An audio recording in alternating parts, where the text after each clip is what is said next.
a lecture by Noam Chomsky, who's a professor at the Massachusetts Institute of Technology. Mr. Chomsky is also the author of books on linguistics, politics, political philosophy, and foreign policy. This semester, Noam Chomsky is a visiting scholar at the University of Maryland, Baltimore County, where these remarks took place. His topic, democracy and the media.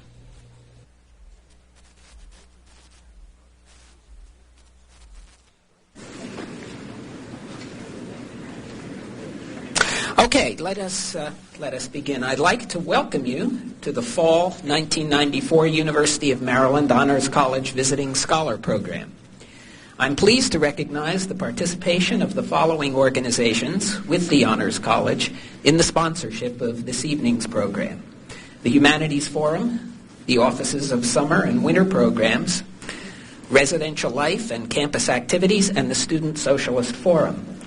It is such occasions as this which bring together into a community of dialogue and learning the diverse constituencies which make UMBC a very stimulating and exciting place to be, and which demonstrate to the community at large the value of that dialogue. And I'd also like to take this opportunity to note another such occasion which is coming up on the evening of November 12th at 7 p.m., when initially in the ballroom here we'll be showing a video of Anna Deavere Smith's Fires in the Mirror, and then Anna Deavere Smith will herself be here to speak on that subject, and we cordially invite you to attend on November 12th at 7 p.m. We're privileged to have with us this evening the world-renowned scholar of linguistics and social critic and analyst Noam Chomsky. Professor Chomsky received his bachelor's, master's, and doctoral degrees from the University of Pennsylvania. He currently holds the very prestigious position of Institute Professor at the Massachusetts Institute of Technology, where he has been a member of the faculty since 1955. A recipient of numerous awards, Professor Chomsky has taught and lectured at Columbia University, Oxford, Cambridge, and the University of Leiden, among other places. And he has been a member of the Institute for Advanced Study at Princeton University. The list of his publications displays well over 50 books, which he has authored or co-authored. Among them are Syntactic Structures, Language and Mind for Reasons of State, The Logical Structure of Linguistic Theory, Manufacturing Consent, The Political Economy of the Mass Media, and Necessary Illusions, Thought Control in Democratic Societies. Professor Chomsky's fields of intellectual endeavor might at first seem rather disparate, but a studied consideration of both soon demonstrates that the one is a logical and natural complement of the other. As a proponent of generative grammar, he is deeply concerned with how we come to symbolize our thoughts for their transmission from mind to mind. As a critic of the artificial media through which those symbols are often transmitted, he is deeply concerned with the responsibility of the powers which operate those media. The linguist deals with the operation of this system in the individual. The critic deals with a version of this system as it is magnified and operates in the body politic. Some time ago, we had a rather rude awakening to discover that the distinction between the message and the medium through which it is transmitted can become blurred, in some cases quite noxiously so. Apropos of this, Professor Chomsky opens his book Manufacturing Consent as follows. The mass media serve as a system for communicating messages and symbols to the general populace. It is their function to amuse, entertain, and inform, and to inculcate individuals with the values, beliefs, and codes of behavior that will integrate them into the institutional structures of the larger society. Whether it is the questionable but unquestioned values and logic of a 5th century BC Athenian rhetorician, the honeyed words of a 1st century BC Roman poet smeared on the rim of a cup of otherwise unpalatable doctrine, or the irony of a carefully designed media facade behind which lurk the ulterior and perhaps also inferior motives of the facade builders, we are ever in need of that gadfly spirit which, whether it gains our agreement or not, does us the great service of making us think about what is beneath the surface, about how and why what is said is said. In the last analysis about appearance and reality, our honored guest this evening is such a gadfly. Please join me in welcoming Professor Noam Chomsky, who will speak on democracy and media in the New World Order.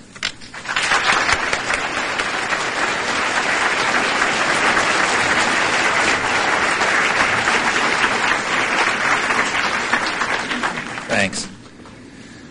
There's a conventional doctrine about the new era that's opening up before us and the promise that it holds. The official version of this was given about a year ago by the National Security Advisor, Anthony Lake, announcing what some have called the Clinton Doctrine.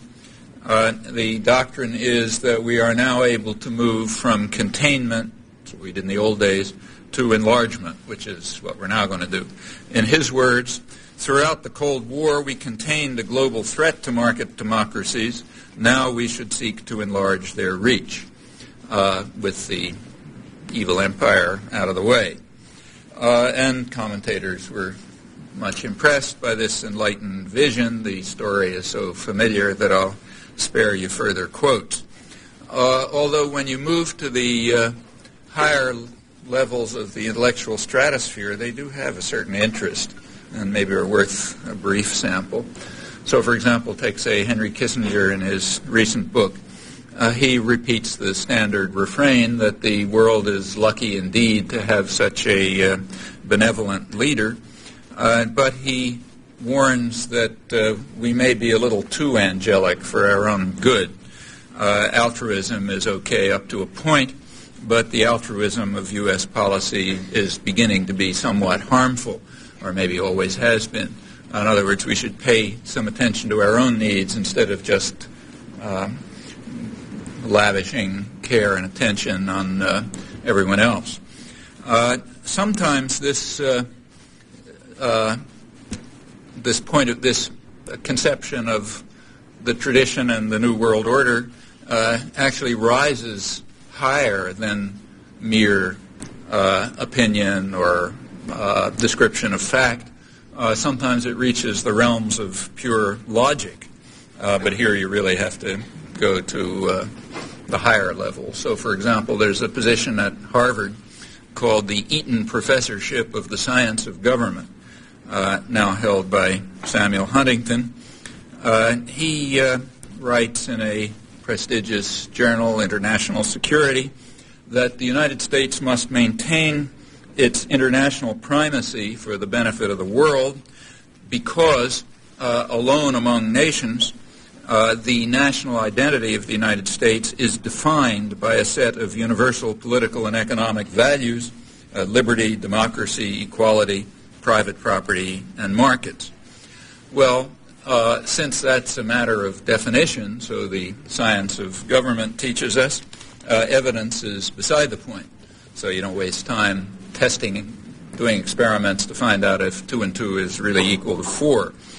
And that's a kind of a useful conclusion, because if people don't understand it, they might be tempted to raise some rather disquieting questions. To pick just, say, the period of the peak period of American liberalism, take, say, the Kennedy administration, and somebody might want to know just how the Kennedy administration was containing the global threat to market democracies when it prepared the overthrow of the parliamentary government of Brazil, installing a regime of killers and torturers, and setting off a plague of neo-Nazi national security states that spread over the hemisphere, always with firm U.S. support and, in fact, direct participation. And indeed, the actions were presented at the time as a great victory for democracy.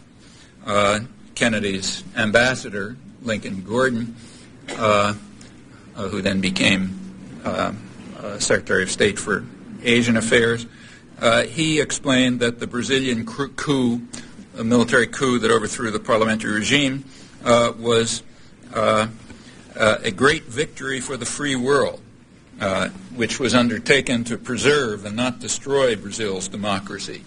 He called it a democratic revolution, which was the single most decisive victory for freedom in the mid-20th century. And then he added that also it should create a greatly improved climate for private investment. So in that sense, at least, it did contain a threat to market democracy in a rather special sense. He went on from there, if my memory is correct, to become president of a great university, not very far from here.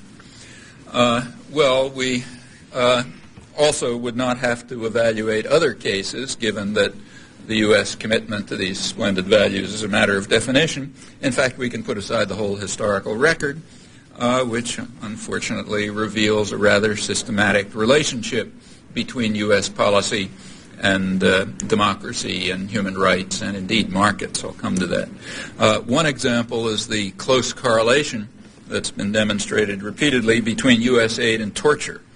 The more a government tortures its citizens, the more likely it is to receive U.S. aid. The correlation includes military aid. It's independent of need. It's not just that the torturing countries are the needier. And the correlation remains alive right through the period when human rights was the soul of our foreign policy, back in the late 1970s. And indeed, the correlation remains quite alive today, notably in the region that's most subject to U.S. power and therefore most revealing about our real values. The leading human rights violator in the hemisphere now, first place has been taken by Colombia, where the record is really horrendous. And in fact, it is the recipient of more than half of U.S. military aid, increasing under Clinton. Now, the pretext in Colombia is not fighting communism. That doesn't work anymore. It's fighting narco-trafficking, although nobody even tries to conceal the fact that the security forces that the United States is training and arming, and the government itself, is deeply involved with narco-trafficking, which indeed has been abetted by U.S. policy in some quite remarkable ways. If there's time, I'll give some examples. But the useful point is that any such questions are irrelevant if indeed the commitment to democracy and markets and human rights and all good things is simply a matter of definition. Well, I don't want to imply that everyone thinks that facts are irrelevant, that it's just a matter of logic. That's unfair. So let's say take democracy. There is, in fact, interesting work on democracy and U.S. policy with regard to democracy, particularly in the recent years. Some of the most interesting work I know is scholarly work is by a man named Thomas Carruthers, who's written a book and several articles about it, studies of U.S. relations to democracy in the 1980s. And he has the advantage of writing as an insider. He was in the State Department, the Reagan State Department, working on the legal sub-department, working in particular on what they call the democracy enhancement programs. So he writes both as an observer and as a participant. And the study is interesting. He starts by pointing out that he's convinced that the U.S. effort to enhance democracy in Latin America was sincere, but unfortunately it was a failure. And as he points out, he doesn't point this out, but as the record shows, and he presents it quite honestly, the failure is rather systematic, oddly systematic. The way it works is that where U.S. influence was least, progress towards democracy was greatest. Namely in the southern cone, where down far south, where the U.S. had least influence, there was indeed progress toward democracy. The Reaganites strenuously opposed it, as Carruthers accurately points out, and then, of course, took credit for it once it became irreversible. Well, that's where U.S. influence was least. Where U.S. influence was greatest, in Central America, progress was least. Here, as I'll just quote you Carruthers' own conclusion, these are the programs he was involved in, incidentally, Washington inevitably sought only limited top-down forms of democratic change that did not risk upsetting the traditional structures of power with which the United States has long been allied. The United States, he said, sought to maintain the basic order of quite undemocratic societies and to avoid populist-based change that might upset established economic and political orders and open a leftist direction. In other words, we sponsored democracy as long as it came out the way we ordered it to come out, with the old non-democratic structure remaining and the anti-democratic elites that were allied to U.S. power in charge. Otherwise, we didn't sponsor it. In fact, we're observing that again right now before our eyes. In many places, Haiti's a dramatic example. If you look at what's really happening. When we turn to the real world, away from the world of ideology, I think we find that democracy and markets and human rights are under serious attack in much of the world, more so than for many years, including the leading industrial democracies. The most powerful of them, the United States, is in fact leading the attack. And in the real world, the United States has never supported free markets from its earliest history until the Reagan years, which in fact set new standards for protectionism and state intervention in the economy, contrary to many illusions, which in fact are fostered by the ideological institutions but are easily demonstrated to be false. If for an entry into the real world, a good place to start is with a noted diplomatic historian named Gerald Haynes, also the senior historian of the CIA. So again, he writes both as a scholar and then close to the inside. He recently published a highly praised book on U.S. control of Brazil for the last 50 years, ever since the mid-40s, when the United States, as he puts it, took Brazil over as a testing area for scientific methods of development.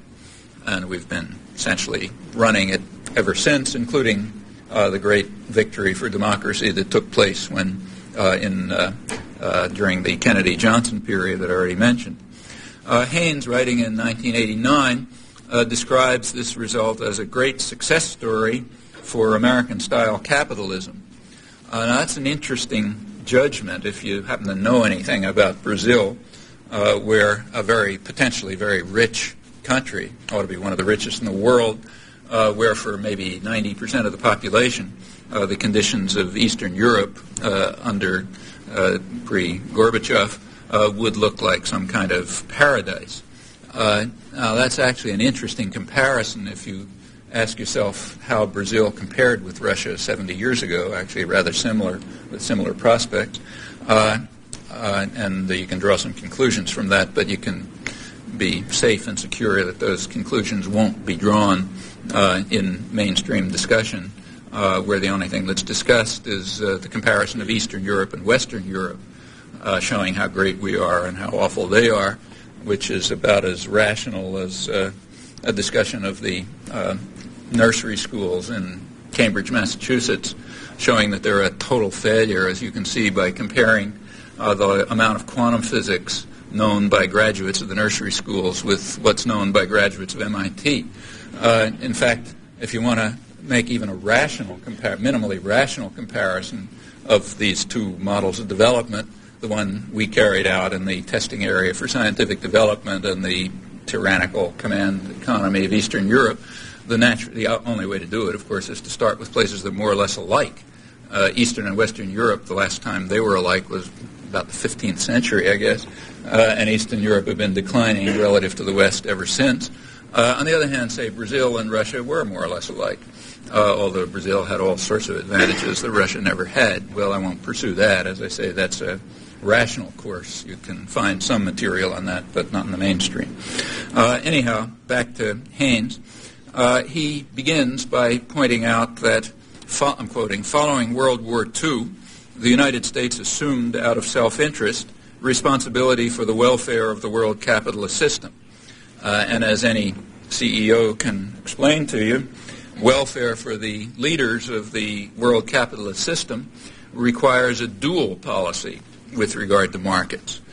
Free markets for the poor and the oppressed, but massive state intervention to protect the wealthy and the privileged from market discipline, to make sure that resources are transferred to them by a huge public subsidy and by regressive fiscal measures, and also to increase the power of, it requires increasing the power of absolutist and unaccountable institutions over the international economy and society, and indeed that's exactly what policy has been. As for democracy, it's a fine thing as long as it satisfies the conditions that Carruthers describes, that is, top-down form of democracy in which the rule is safely in the hands of elite groups linked to the United States, which are indeed highly highly autocratic. The condition under which democracy is acceptable was actually described rather honestly by the London Economist a little while ago.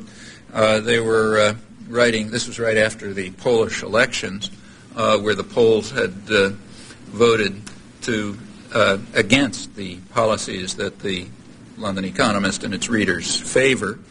And they said that that's no problem. They assured their readers that that's no problem. The reason is, as they put it, that policy is insulated from politics. In other words, whatever games these people play in the election booth, in the voting booth, policy is going to go on the same way, so don't worry about it. And the reason is that what's happening, that much more powerful forces are going to determine policy anyway, so they can have democracy if they like, because they're going to do what we want anyway. To borrow some World Bank lingo, policy can be carried out in what they like to call technocratic insulation. That is, with the guys who really run the show following the orders of real power and ignoring the noises that come from the rabble. In that case, we can have democracy. Well, the current attack on human rights and democracy in markets is not something new, but it is taking new forms, in fact, qualitatively different ones, I think. To show that convincingly would be way beyond anything I can attempt here.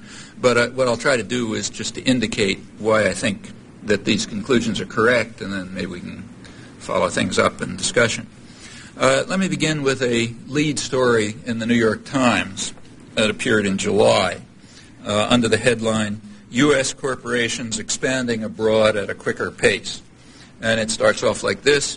It says, American companies are once again rapidly expanding their operations abroad, demonstrating that no matter what the incentives for keeping business in the United States, the urge to spread factories, offices, stores, and jobs overseas is irresistible. Despite a weak dollar and falling labor costs here, which you would think would spur investment here, overseas investment is rising at twice the rate of exports, and for each dollar earned from exports, American companies take in nearly $2 from the sale of what they produce abroad. Well, let's begin with the falling labor costs, which indeed are quite real. About 10 years ago, the United States had the highest wages in the world, which is what you'd expect. This is the richest country in the world by far, and it has absolutely unparalleled advantages. Real wages have, in fact, stagnated or even declined for the majority of the population since their peak around 25 years ago. But in the mid-'80s, the effects of the double-edged so-called conservatism of the Reaganites, namely markets for the poor and state protection for the rich, that hadn't yet had its full impact. By 1993, the impact was quite obvious. The Wall Street Journal was able to exult over what it called a welcome development of transcendent importance, namely U.S. labor costs had fallen below all other leading industrial powers, apart from England. We actually did fall below England for a while, but then Margaret Thatcher succeeded in driving the working people and the poor down even more efficiently than us. Meanwhile, profits were rising to new heights. Earlier this year, every year, Fortune magazine has the big business magazine, has a review of the Fortune 500, the 500 top guys. And earlier this year, they reported dazzling profits, that's their word, for the 500 top corporations, even though sales were stagnating. So wages are going down, sales are stagnating, and profits are zooming to dazzling heights, sometimes called a paradox. In fact, if you look at social policy, it's not terribly paradoxical.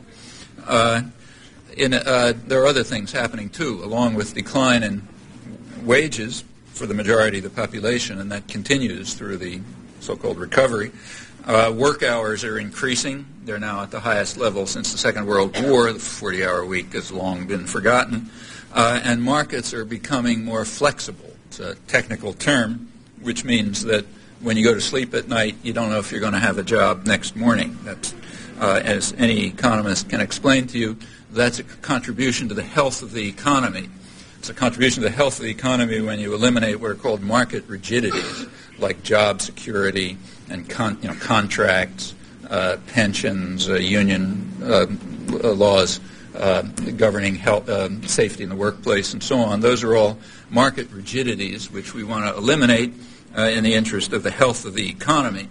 Health of the economy is a carefully defined term, designed so that it refers to certain factors, it brings in certain factors and not others, including not the factors that even the World Bank concedes are major factors in economic growth, like equality. It's an economy can be very healthy by this measure, while the population is in fact suffering miserably. In fact, that happens constantly, and there's even another technical term for that. It's called an economic miracle.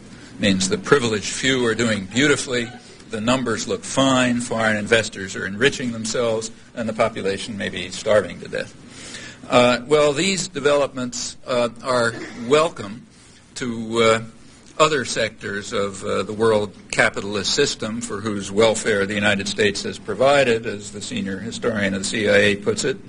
One immediate effect of the free trade agreement with Canada was the flight of several 100,000 jobs to the southeast United States, where labor markets are very flexible. There's no need for concern about such archaic ideas as unions or benefits or security, or for that matter, for the rights that are guaranteed in the Universal Declaration of Human Rights, to which we make proper obeisance when there's some political gains to be made from that, and other laws and conventions. And the news, of course, reached Europe as well, including Germany, where labor costs per unit output were 60% higher than the United States, according to the Wall Street Journal. Just at that time, Germany's largest conglomerate, Daimler-Benz, established a major factory in Alabama where it was offered the usual benefits that are expected from third world countries at a cost to the taxpayer that was considered exorbitant even by the Wall Street Journal, which rarely has a harsh word for foreign investment. Overseas investment is motivated by more than the availability of cheap labor with few benefits and rights, that is, flexible markets, labor markets. And that's explained in the same New York Times article that I quoted from earlier. In it, the Times interviews an executive of the Gillette company, the Gillette razor company, and he explained why his corporation is shifting production to 28 countries, including Germany, despite its very high labor costs. And here's the reason. We're concerned about having only one place where a product is made because of labor problems. And he gives an example. Example is they have a factory in Boston, and if the Boston workers strike, Gillette could supply both the European and the U.S. markets from its plant in Berlin and thereby break the strike. So it's quite reasonable that Gillette should employ 3 times as many workers in manufacture abroad as in the United States, quite irrespective of costs. Notice that this is not for economic efficiency, so they're going to high-cost areas. Rather, it's just part of class war. It's a way to maintain power and to ensure that the highly class-conscious business sector in the United States will be able to beat down its enemy, namely the domestic population. This is quite apart from questions of economic efficiency, notice, except in a much longer, something in some other sense of the term. These processes, these internationalization of productions, which is going on, of which this is an illustration, that puts quite a different cast on the discussion that's underway these days, the debate about what's called American decline. It means that it indicates, as it was always true, but now it's much more true, that if you want to evaluate the notion of American decline, you have to begin by saying what you mean by the United States. What is it? If you mean by the United States the geographical entity and the people in it, then indeed the country is declining in many respects.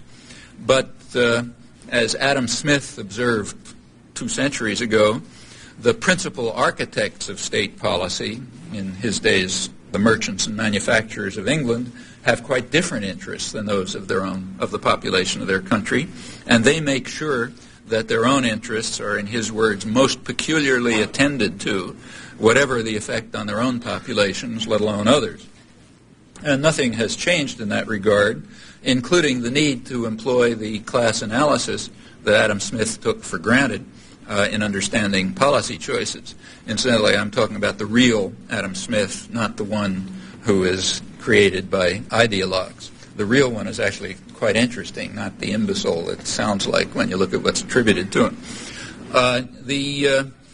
So we have to at least begin by recognizing what was a truism to Adam Smith, that when we talk about policy, we have to ask, are we talking about the principal architects, no longer the merchants and manufacturers, but now basically transnational corporations and banks and so on, or are we talking about the population of the country? And you just get quite different answers. So, for example, if you refer to the principal architects of policy, it's quite natural to discover that U.S. manufacturing production is indeed declining, namely when you consider the geographical entity, but it's holding its own quite well if you consider the share in global production of U.S.-based corporations, just different concepts of the United States. So all is fine, in other words, if you adopt the perspective of the principal architects of policy. And the same conclusions hold with regard to the famous trade deficit. If you consider international borders, the United States has a huge trade deficit, and it's expected to go up, in fact. But recently, the Commerce Department recalculated the trade deficit on a different way. They counted profits of U.S. companies abroad as U.S. exports. Well, when you did that, the deficit turned into a huge surplus. And that recalculation was quite reasonable, the Wall Street Journal explained in reporting it, because the profits gained abroad benefit companies domestically. So therefore, they should be regarded as exports, basically. The recalculation interprets the words United States in the terms that matter for the principal architects of policy in Adam Smith's sense, not the geographical area or its people, but rather the people who count, that is, the beneficiaries of the powerful welfare state for the rich, which indeed was enhanced under the Reagan years. The end of the Cold War provides rich new opportunities for increasing the privilege and power of Western investors.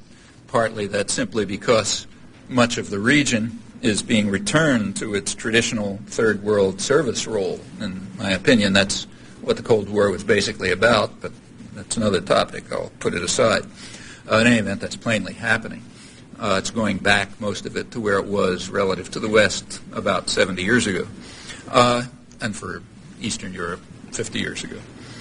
Also, these developments offer the principal architects of policy and the institutions they represent, it offers them new weapons against their domestic enemy, namely the population at home, and that's quite an important matter. Workers in the East are skilled and healthy and well-educated, although that, in fact, is changing because of the precipitous and disastrous decline in quality of life standards in most of Eastern Europe since 1989, as the capitalist reforms were imposed, and they, in fact, were returned to the third world where they're supposed to be.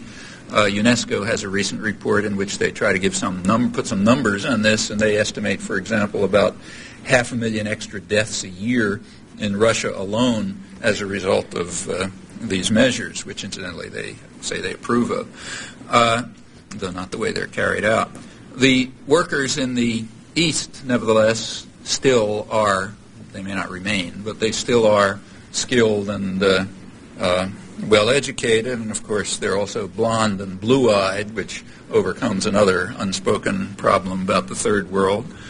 They're willing to work longer hours than what the business press calls their pampered colleagues in the West, thanks to pauperization and massive unemployment resulting from the free market reforms. I'm quoting the London Financial Times in a kind of an upbeat column about the East headed Green Shoots in Communism's Ruins. Now, this is pretty awful, but there's some green shoots, like the pauperization and mass unemployment, which means that they'll work much harder than their pampered than pampered Western workers. They don't receive many benefits, nice flexible labor market, and wages are kept low by harsh labor policies of the powerful states doing their job. Meanwhile, foreign investors benefit additionally from tariff protection, subsidies, tax holidays, and the other familiar concomitants of really existing free market policies. So when GM and VW and so on move to Eastern Europe, they expect and get massive protection because that's their sense of free markets. Well, the business press has been quite frank in warning Western workers that they're going to have to abandon what Business Week calls their luxurious lifestyle in the face of international competition, now including the traditional third world in the East, returning to its service role. When economists talk about this, they usually talk about job shift and then point out rightly that we don't know a lot about that, but that's the least of it. The threat of job shift alone suffices to make labor markets more flexible, that is, to lower wages, eliminate benefits, and so on in a more internationalized economy for obvious reasons. And all of these devices provide new methods for the powerful to enhance their wealth and privilege, which is, after all, what social policy is about, and their decision-making power in all aspects of life, and indeed their control over the general population. And that's true whether democratic forms function or not, given that policy can increasingly be insulated from politics. Well, over the last century and a half, workers have won many rights for themselves and for the general population in long and hard struggles. In the United States, they faced levels of state corporate violence that were unique in the West.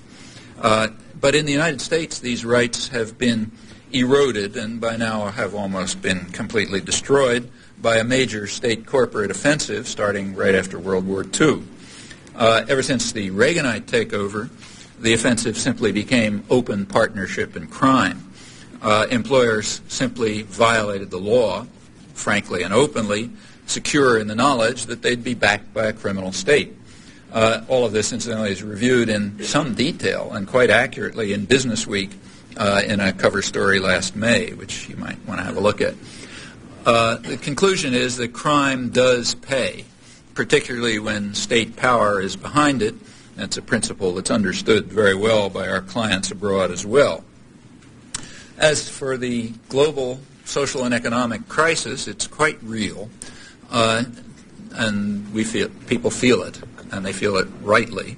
Often it's recognized, in fact, and it's usually attributed to inexorable market forces which of the kind that David Ricardo called as immutable as the principles of gravitation, and an earlier exercise of ideological warfare when classical economics was sort of created.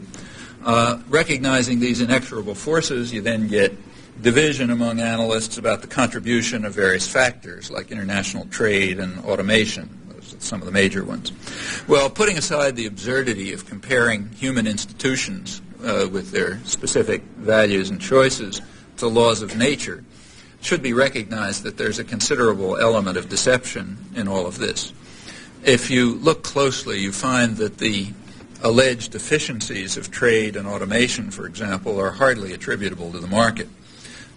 Huge state subsidies and state intervention have always been required and still are to make trade appear to be efficient, not to speak of costs such as, for example, ecological costs that are imposed on future generations who don't vote in the market, and other so-called externalities which are put down in footnotes somewhere.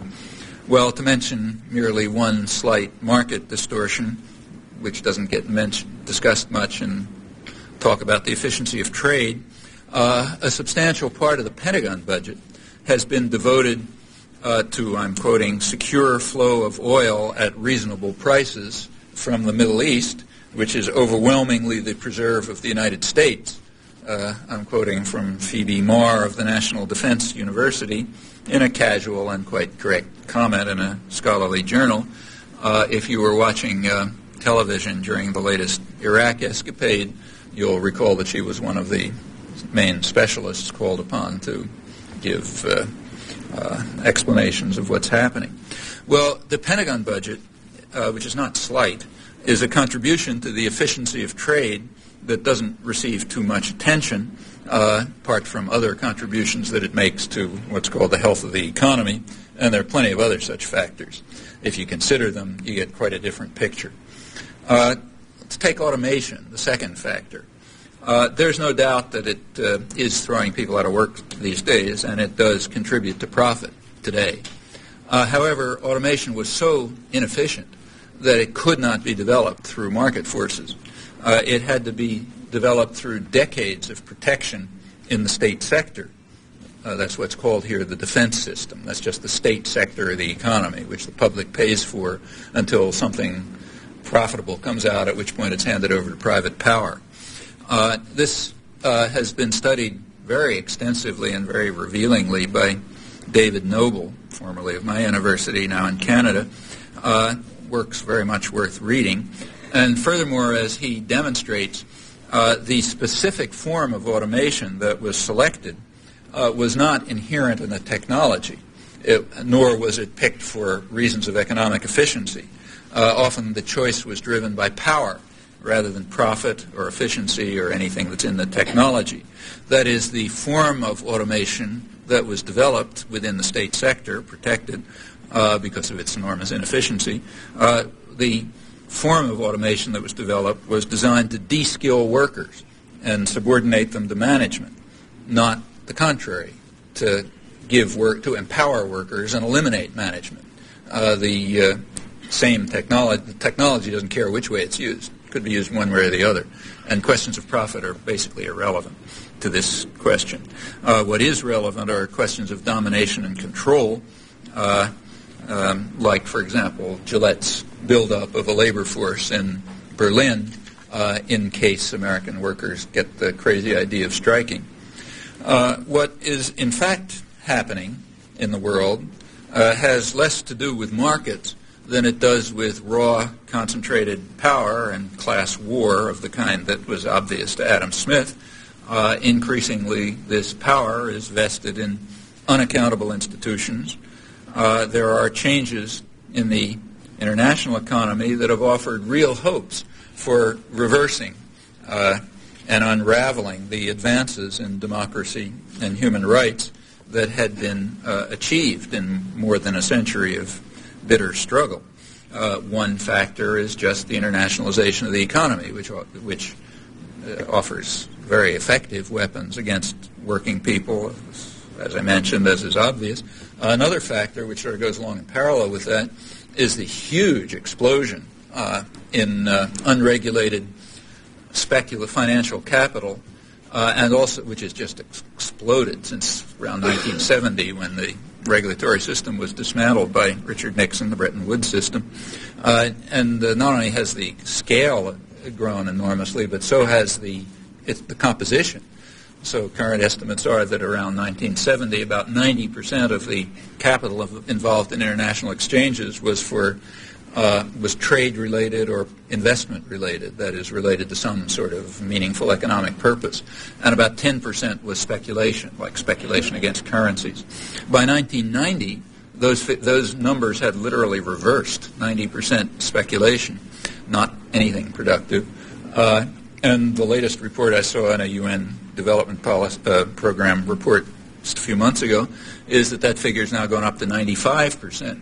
Well, the difference between 10% devoted to mere speculation and 95% devoted to it is great, apart from the fact that the scale has become completely astronomical. And that has its consequences. It creates massive pressures leading towards low growth, low wage, dazzling profit economies, and it helps insulate policy from politics and eliminate the threat of democracy. That's what's being referred to when people talk about technocratic insulation and the fact that democracy isn't as much of a fear anymore because there's nothing much people do about it anyway. Power lies in other hands, unaccountable, essentially totalitarian institutions have the kind of power that was never dreamt of in the past. Well, I think that's what's really happening. A lot of work on this. In fact, instead of talking at this abstract level, let's go down to earth. The real meaning of what's called free market conservatism is illustrated by a closer look at the most passionate enthusiasts for what they call getting the government off our back and letting the market reign undisturbed. Those are the mantras these days, as you read every day. Well, New York Times had a front-page story on this interesting phenomenon a little while ago, and they picked a concrete example, and indeed the most striking example, Cobb County, Georgia. The article appears under the heading, Conservatism Flowering Among the Malls. That's what's happening in Cobb County, Georgia. It's a rich suburb of Atlanta, scrupulously insulated from any urban infection, so that the inhabitants can enjoy the fruits of what is described as their entrepreneurial values and their market enthusiasms. Which are defended in Congress by their representative, the leading conservative in Congress, Newt Gingrich, next Speaker of the House, I presume, who is proudly proclaiming that the anti-government sentiments of the American people are finally beginning to prevail over the socialistic welfare state. Well, there is a small footnote to this. Cobb County, Georgia, receives more federal subsidies than any other county in the country, with two interesting exceptions. One of them is Arlington, Virginia, which is, of course, just part of the federal system, and the other is the Florida home of the Kennedy Space Center, which is another central component of the system of public subsidy of private profit. But if you move out of the state system itself, so put aside those two counties, then Cobb County is the leading recipient of federal subsidies, public subsidies funneled through the federal government in the country. The leading employer in Cobb County is Lockheed Aircraft, a corporation which exists thanks to massive public subsidy. Most other jobs in Cobb County where people are pursuing their entrepreneurial values also are based on feeding at the public trough, meaning the taxpayers paying for them. Meanwhile, praises to market miracles are resounding to the heavens, notably where conservatism is flowering among the malls, along with calls to get the government off our back, as long as we're sure that its hands are pouring public funds into our pockets. If you want a very graphic illustration of how this works, I really urge you to look at Newt Gingrich's Contract with America, parts of which are published in the New York Times this morning. I could read it on the airplane coming down. If you read it, you discover, just a little bit closely, it doesn't take very closely, you discover that what he's calling for is a greatly enhanced and much more powerful welfare state for the rich, but with punishment of the poor. And in fact, it's done in a pretty brazen fashion. It's worth reading carefully. And in fact, that pattern is almost exceptionless. So one sort of minor part of the welfare state for the rich is just straight, flat, outright welfare, whether it's sometimes masked in regressive fiscal measures, but what amounts to just payments. And what you find, just read a recent study by one economist, that if for a household with incomes over $100,000, welfare subsidies from the government are about almost twice as high as for households with income of under $10,000. Now, these subsidies include things like, say, tax reductions for mortgage payments and so on, which are equivalent to subsidies. Might as well just give people the money. It's just a way of disguising it so others don't see it. Now, that's a small part of it. But even there alone, we find that the welfare to the rich is well beyond anything that goes to the poor. So the welfare system is, in fact, a redistributed system upwards, something which wouldn't have surprised Adam Smith, who understood that that's what the principal architects of policy are up to. However, if you really want to see the way the system works, you have to move from these sort of minor parts to places like Cobb County, Georgia, or, say, Seattle, Washington, where You could observe it quite closely last year. Bill Clinton is off to Jakarta next week, or a week or two, for the next APEC conference. Side comment, he made it clear that he's not going to bring up any human rights issues. Indonesia has a horrendous human rights record. If you want to have a look at what it's like, take a look at the latest Amnesty International report, which is unusual. I mean, I've rarely seen such a harsh and well-justified report. In fact, in addition to that, it's carried out a near genocidal attack on East Timor and is still doing it. I just picked up a flyer coming in here saying that on Thursday, November 10th, at 5 o'clock, here, I guess, or at the Indonesian embassy, there's to be a candlelight vigil. It's the anniversary of one of the big massacres a couple of years ago, the Dili massacre, 1991. Indonesia at that point made an error. In case some of you are thinking of a career in the diplomatic service, I'll give you some free advice. You're not supposed to carry out massacres in front of television cameras. And there happened to be a hidden television camera there. There's a British journalist who's hiding behind a gravestone in the graveyard where the massacre took place. That's a bad mistake. And second point, you're not supposed to practically murder American journalists. And the Indonesian troops practically killed an American journalist, Alan Nairn, while he was trying to protect a friend, Amy Goodman, another American journalist. That's a bad mistake. That's considered bad form. You're not supposed to do that. And when you do that, there's a routine that you go through, cover-up, judicial cover-up, punishment of the victims, free the people who were responsible. And then there's another job. This is advice for those of you who want to be journalists or academics and so on. You're supposed to praise this magnificent display that shows how human rights are improving and it's really a wonderful place and so on and so forth. I mean, this is a record that is replayed over and over, and it was done in that case, if you don't happen to like it, you can, for example, join the vigil. Next week, so 2 weeks, I guess, Clinton's off to Jakarta, where he's promised not to say anything about human rights. The last APEC conference, Asia-Pacific Economic Conference, or whatever it's called, the last one a year ago was in Seattle, and there Clinton was the star performer. He offered what the press described with great awe as his grand vision of the free market future, a lot of admiration. He gave the talk announcing this grand vision in a hangar of the Boeing Corporation in Seattle. And in fact, he selected Boeing as his model, the model of the free market future. And it makes some sense. Boeing is the country's leading exporter, and in fact, civilian aircraft leads the way in U.S. manufacturing exports. The world's biggest industry, the tourism industry, is, of course, aircraft-based, and it accounts for about a third of the U.S. trade surplus in services. So it makes good sense to pick Boeing. Boeing also happens to be a perfect example of state-supported industry.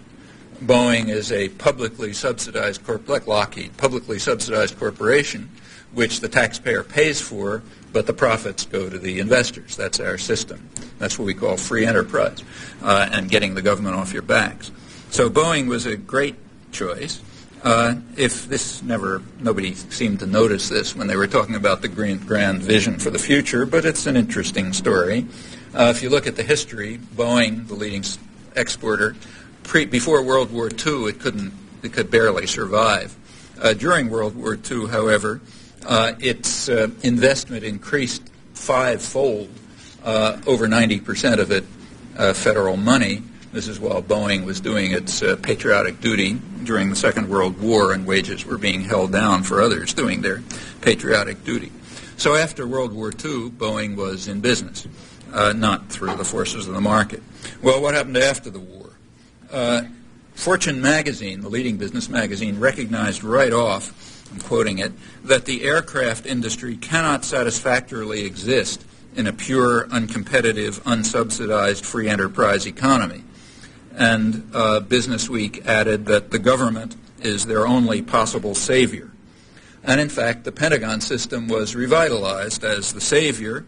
It sustained and expanded the aircraft industry, the leading civilian exporter, along with a lot of others that went along with it. For example, metals generally, electronics, computers. About 85% of electronics research and development during the 50s was paid for by the taxpayer. The profits later went to private corporations. That includes chemicals, machine tools, automation, as I mentioned, and in fact just about every other central component of the industrial economy. Incidentally, the fact that the government had to be the savior, meaning the taxpayer had to pay for it, for the enrichment of the wealthy and the maintenance of a private enterprise economy, that was completely frank and open in the business press, was never concealed. You don't have to go to secret records to discover it. All you have to do is read the business press in the late 40s. Very clear. It's also supported by released secret documents, but there's nothing much to reveal. The first secretary except for the general population, who was not supposed to hear any of this, the first secretary of the Air Force, Stuart Symington, he put the matter quite plainly in January 1948. He said, the word to talk is not subsidy. The word to talk is security. Listen to the word and you'll learn a lot about recent history, including the Cold War. Symington was essentially aircraft industry representative in Washington, and he regularly demanded enough procurement funds from Congress to, as he put it, meet the requirements of the aircraft industry. And in fact, Boeing won the major share. And so the matter continues until today. I've written about it elsewhere, but there's no time to talk about it. And in fact, it continues in pretty much the same way in just about every functioning sector of the productive economy. Incidentally, that's one reason why the Pentagon budget remains higher in real dollars today than it was under Nixon, while the government and the information system is desperately looking for new pretexts, the old one having vanished, for new pretexts to maintain this extraordinary public technique for subsidizing the wealthy and the privileged. That's what it means to get government off our back. You look at the contract with America of Newt Gingrich, you discover that a major component is to restore our national security and our national defense. Well, that's an interesting phrase. You might ask, who's threatening us exactly? As I read history, the last time the U.S. was threatened was in the War of 1812, and it now produces, U.S. military expenditures are now already greater than the rest of the world combined, including government-subsidized military sales, which maintain the private economy. But we have to increase our security. That is, we have to increase the welfare state for the rich, meanwhile cutting down welfare for the poor. This is then spelled out further, but that's the contract with America by those who preach free market conservatism. Well, needless to say, focusing on rich countries like ours is very misleading. This double-edged advocacy of free markets has by far its most lethal effects in the traditional colonial domains, the Third World, which, with the single exception of the Japan-based area, which was never properly colonized by the West, apart from that, it's an utter disaster, apart from ideologically crafted economic measures that put aside the effects on people when they measure economic health. And with hopelessly inadequate apologies to the victims, I'm going to put aside this terrible story of major crimes against humanity for which we bear major primary and continuing responsibility. Well, the contemporary attack on democracy focuses on its central point, namely accountability. The huge transnational corporations that increasingly dominate the global economy, they operate, of course, in virtual secrecy. And the same is true of what the London Financial Times calls the de facto world government that's taking shape around them, meaning referring to the World Bank and the IMF and the New World Trade Organization and the executive meetings of the rich 7 countries, G7, and so on. All of those can function in technocratic isolation, free from interference by the declining parliamentary institutions, untroubled by the general public, who have only the vaguest idea of what they're doing. Their machinations can be known only to a few specialists, and in fact they're in principle secret. Well, meanwhile, there's a growing sector, kind of a growing surplus population, who don't contribute much to profit, if anything, and therefore don't have any human rights under standard values, the values that we're trying to extend over the world. And that's a problem. They naturally have to be kept in ignorance, like everyone else, but in addition, they have to be controlled. And the question is how you do that. Well, that problem is faced rather directly in the third world domains that have long been subject to Western control and therefore reveal most clearly the actual guiding ideals of the leaders, at least if you apply rational standards. There, the favored devices include large-scale terror, death squads, torture, and other similar methods of proven effectiveness. A dramatic example is the terrorist war against Central America during the 1980s, against democracy and independence, largely against the church, in fact. Proceeding right now, incidentally, Colombia is the leading example. Within the United States, however, the methods of choice are somewhat different. The primary method so like we don't send out death squads to kill the superfluous people. We do it in other, more indirect ways. The primary way has been just to keep the superfluous population locked up in urban slums that increasingly resemble concentration camps. Or if that fails, lock them up in prisons. Those are the counterpart in a richer society to the death squads that we train and support in our domains. In June 1994, the Justice Department reported that the number of state and federal prison inmates in the United States had almost tripled since 1980, reaching record heights. Under Reaganite conservatism, the U.S. left its main competitors, Russia and South Africa, well behind in locking up its population, although you'll be happy to learn that Russia has just caught up thanks to the free market reforms. Actually, the highest rate of imprisonment is under the leading U.S. client regime. Human Rights Watch has just pointed out in a study of torture in the Israeli-occupied territories. The largely fraudulent drug war has been very effectively used, and indeed is crafted, to imprison the unwanted population in the United States, and the new bipartisan crime bill should facilitate the process with its vast new expenditures for prisons, its sharp increase in the death penalty, and much harsher sentencing procedures. Also, it's worth bearing in mind that the crime bill gives a lift to the economy. It's a Keynesian technique of economic stimulus, a lot of big impulse to the construction industry and so on, and a lot of jobs for just controlling people. It's one of the fastest growing white-collar professions in the United States is security personnel, including prison guards. The great increase in prisons also creates a very cheap, in fact zero pay, virtually zero pay, and highly disciplined labor force for private corporations and state industry.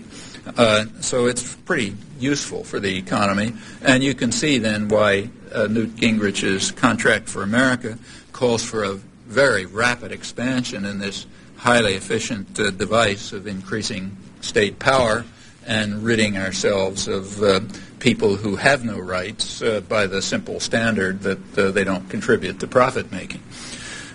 It's worth paying close attention to this. One of the leading American criminologists, William Chambliss at George Washington University, he discusses what he calls the politics of law and law enforcement, and the politics of it are very interesting, as he shows. He points out, as have plenty of others, that crime hasn't really changed very much in the last 20 years in scale or even in character, but the perceptions have changed a lot.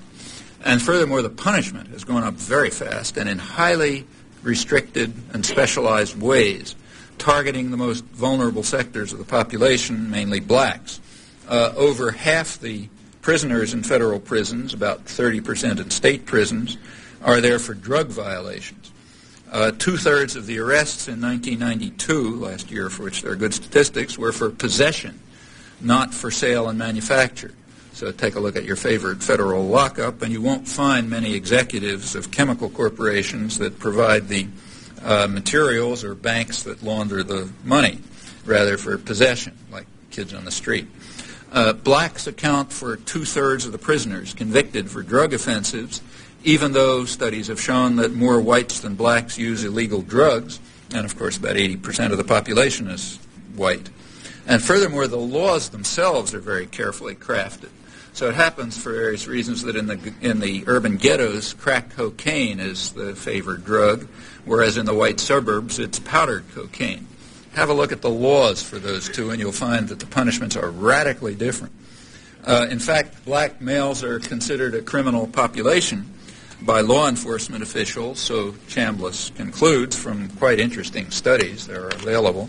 This includes direct observation in a project with the Washington police in which, law students and so on travel around with the police and just take transcripts of what's happening. He says they're treated as a criminal population. I don't think that's exactly correct. Criminals are supposed to have constitutional rights, but as his and other studies show, that's not true for the black population, which is treated more like a population under military occupation. It's not a criminal population.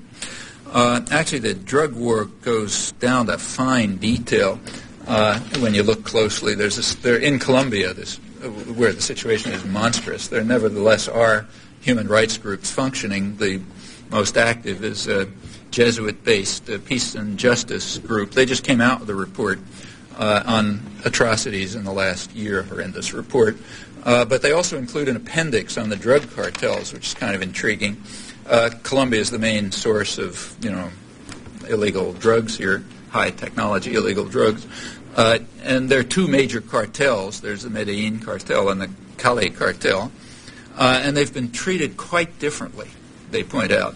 The Medellin cartel has been destroyed, essentially. The Cali cartel is flourishing. And the authors go into the reasons. The Medellin cartel was lower class in origins, and it had something of the character of mafia-style populism. That is, the guys who came up to the top, Pablo Escobar, for example, undoubtedly big gangsters, but they also would build soccer fields and for the poor, and if your kid was starving, dying of a disease, you could go and they'd give you drugs and so on. This is a familiar sort of semi-feudal pattern that you find. And besides, they were lower class in origin, so they were wiped out. The Cali cartel are just big bankers and industrialists, so nobody's going to touch them. In fact, they're flourishing, killing people as much as they like, doing anything they want, but they're the right kind of drug peddlers, the kind we like. So as I say, when you look closely at the drug war, you find that in the finest detail it conforms to the worst predictions that one might make by following Adam Smith's advice and asking what the principal architects of policy are likely to design for their own interest. Chambliss also points out that perception of crime as important did not precede and motivate government crime laws, as has been claimed by James Q. Wilson and other right-wing scholars. Rather, as polls show, which he reviews, the issue became an issue after it was stimulated by Nixon, right-wing Democrats, and others who share their goals and perspectives. The reasons why blacks are targeted are obvious. They just don't have any clout, and they can't defend themselves, so the obvious target. And furthermore, engendering fear is a standard method of population control, whether the designated victims are blacks or Jews or homosexuals or whatever. And these, it seems, are the primary reasons for the growth of what Chambliss calls the crime control industry. It's not that crime isn't a real threat to safety and survival. It certainly is and has been for a long time, but the causes aren't being addressed. Rather, it's being used as a method of population control in various ways, and those techniques will increase under the contract with America. Well, in general, it's more vulnerable sectors that are under attack. Blacks are one. Another is children. In general, they're very easy targets. That matter has, in fact, been addressed in several recent important studies. One of the best is a UNICEF study carried out by a well-known U.S. economist, Sylvia Ann Hewlett. It's called Child Neglect in Rich Societies. UNICEF usually deals with poor countries, but this one deals with rich countries. And it makes quite interesting reading. Hewlett studies the last 15 years and she finds a very sharp split between two different approaches to children, which she calls an Anglo-American model and a continental Europe-Japan model. Others have found the same split. The Anglo-American model, Hewlett points out, is, in her words, a disaster for children and families. The European model, in contrast, has improved their situation considerably, though the economic problems faced are more or less the same. Hewlett, like other writers, attributes what she calls the disaster for the Anglo-American model for children. She attributes that to the ideological preference for free markets. That's only half true, as I've mentioned. Whatever one wants to call the reigning ideology, it's unfair to tarnish the good name of conservatism by applying it to this form of violent, lawless, reactionary statism, which has nothing much to do with markets except for the poor. Well, causes aside, there isn't much doubt about the effects of the free market for the more vulnerable, what Hewlett calls the anti-child spirit that is loose in these lands, speaking primarily of the United States and Britain. This neglect-filled Anglo-American model, as she writes, has largely privatized child rearing while making it effectively impossible for most of the population. And the result is predictable, a disaster for children and families. In contrast, in the much more supportive European model, social policy has strengthened support systems for families and children, and it shows, as she demonstrates. And it's no secret. There's a blue ribbon commission of the state boards of education and the American Medical Association, which pointed out recently that never before has one generation of children been less healthy, less cared for, or less prepared for life than their parents were at the same age. Though remember, that's only true in the neglect-filled Anglo-American societies where an anti-child, anti-family spirit has reigned for 15 years under the guise of conservatism and family values. Now that's a remarkable triumph of propaganda and a real tribute to the free press and the intellectual community. A symbolic expression of this disaster for children and families is the fate of there's an International Convention on the Rights of the Child. When the UNICEF study came out, it had been ratified by 146 countries, but not the only one that counts, namely the United States. Although, for fairness, we should add that Reaganite conservatism is quite Catholic in its anti-child spirit. So the World Health Organization voted to condemn the Nestle Corporation for aggressive marketing of infant formula, which kills many children in the third world. The vote was 118-1. Well, all that's minor, I should add, as compared with what the World Health Organization calls the silent genocide. They're referring to the estimated 11 million children who die every year as the result of free market policies for the poor and the refusal of the rich to give what amounts to pennies of aid. Another symbolic expression of the disaster is a new line of greeting cards from the Hallmark Corporation. One of them says, "Have a super day at school," and it's supposed to be placed under the cereal box in the morning. Another says, "I wish I were there to tuck you in." That's supposed to stick out under the pillow at night. The point is that parents just aren't home. That's one effect of the anti-child, anti-family spirit that's engendered by conservatism with its respect for family values. In part, this disaster for children and families is simply the result of falling wages. State corporate policy has in fact been designed to increase inequality radically, and it's succeeded in that. People have to work much longer hours to survive. For much of the population, as the UNICEF report shows, parents have to work 50 or 60-hour work weeks, two parents, merely to provide necessities. And the elimination of such market rigidities as contracts and job security means that you work extra hours at lower wages or else. That's a flexible labor market. And under those conditions, it doesn't take a great genius to predict the consequences, and the statistics show it. Still going through the UNICEF study, contact time between parents and children is down about 40%, and high-quality contact time when they're really interacting has virtually disappeared for many families. That leads to destruction of family identity and values, leads to sharply increased reliance on television for child supervision, or called latchkey children, with rising child alcoholism and drug use, criminality, violence by and against children, and other obvious effects on health and education, and indeed ability to participate in a democratic society, for that matter even survival. I repeat, these are not laws of nature, but they are consciously designed social policies with a particular goal, which is being achieved: enrich the Fortune 500 through powerful welfare state for the rich, while conducting what amounts to a war against families and children and other vulnerable sectors. Actually, some of the consequences of this receive a huge amount of attention, and in a very enlightening fashion. In the last couple of weeks, as I'm sure you've read, major journals have been lavishing attention on several new books that are concerned with falling IQ and scholastic achievement. New York Times, for example, devoted an unusually long lead article in the book review to this topic by Malcolm Brown. He opens by warning that governments and societies that ignore the issues raised by the books he reviews will do so at their peril. Well, there's no mention of the UNICEF study, or in fact any others. I've never seen a review elsewhere either, or any other study that deals with the war against children and families in the Anglo-American societies, which could maybe have something to do with falling scholastic achievement and IQ, but that's we're not supposed to talk about.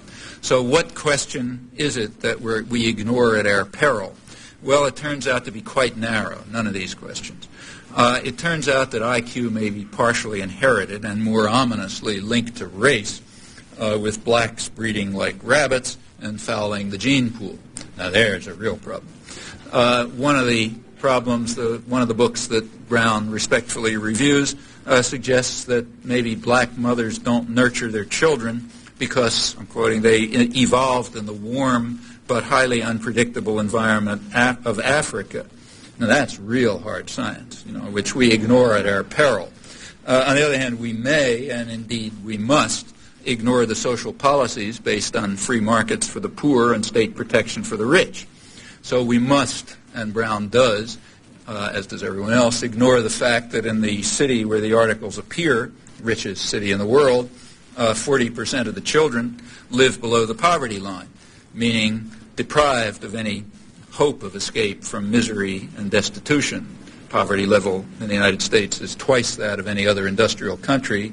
Next in the game is Thatcher, Thatcherite England, which hasn't quite reached us, and then you get to the European, Japanese model. Well, could that have something to do with the falling measures of IQ and achievement, or the other consequences of the war against children and families that's discussed in the unmentionable studies? Well, such questions we don't have to answer. We can readily ignore them. And that's a very natural decision by the rich and the powerful addressing one another and looking for justifications for the class war that they're conducting and its horrifying human effects.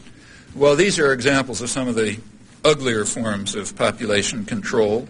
There are also more benign variants, which deserve some mention.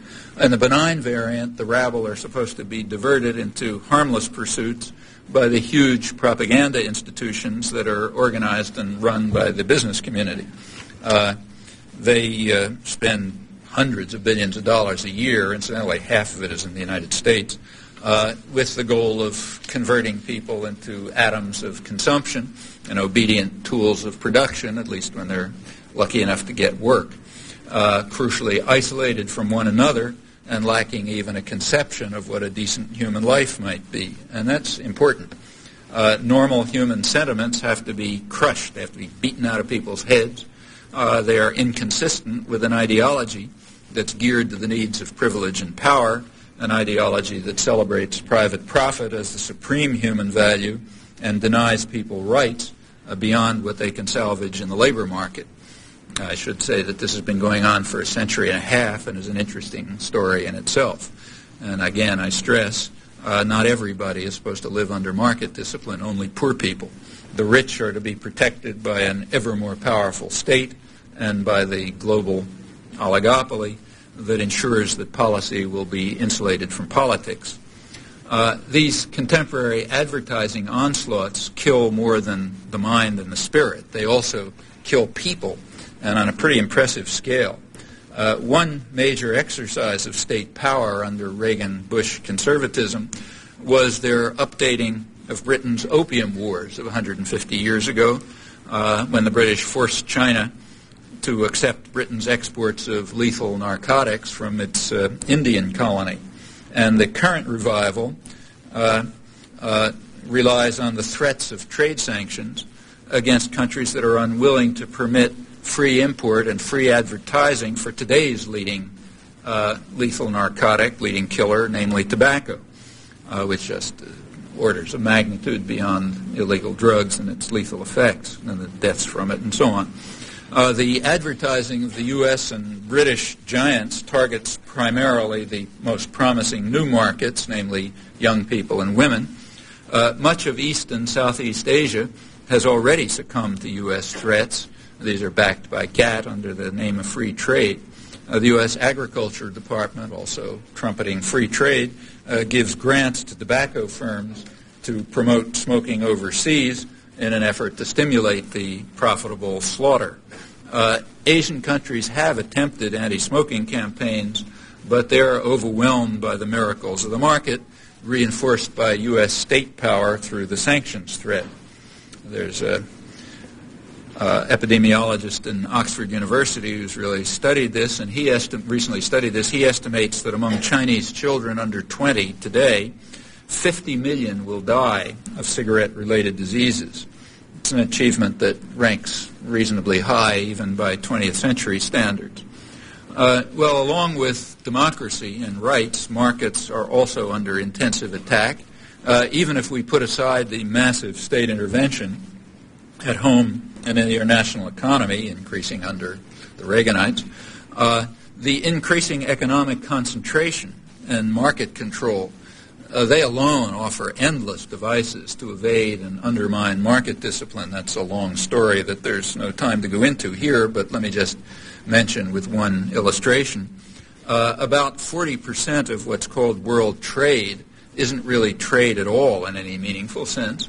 Rather, it's operations that are internal to corporations, which happen to cross a border, like the Ford Motor Company sends something from one assembly plant to another, happens to cross a border in the process. That's called trade. Those interactions are, in fact, centrally managed by a very visible hand with all sorts of mechanisms for undermining markets in the interests of profit and power.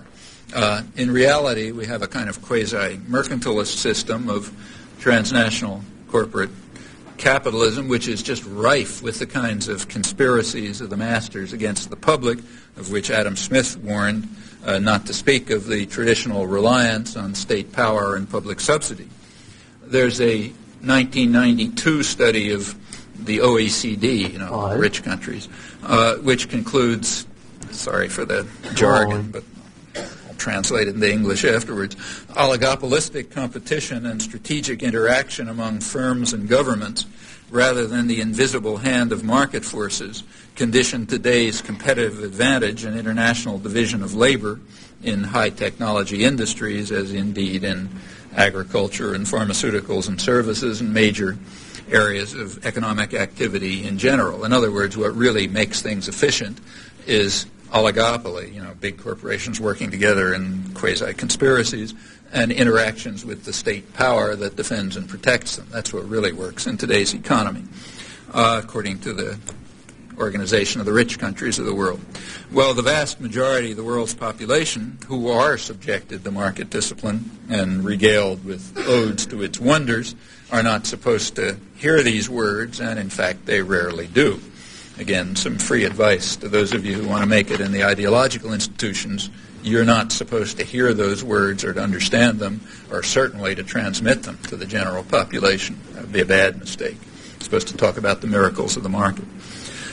These tendencies are enhanced by the free trade agreements. It's just another Orwellian term In reality, these pacts are designed to enhance investor rights, not free trade.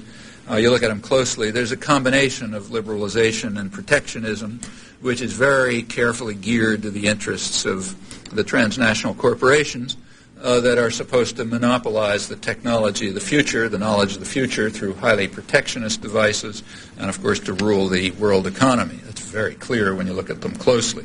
These agreements, including NAFTA and GATT, are neither free nor are they specifically about trade, and they are certainly not agreements if by that term we include the general public, which by and large has opposed them in most of the countries. However, politics is insulated from policy, so it doesn't. Policy is insulated from politics, so it doesn't matter.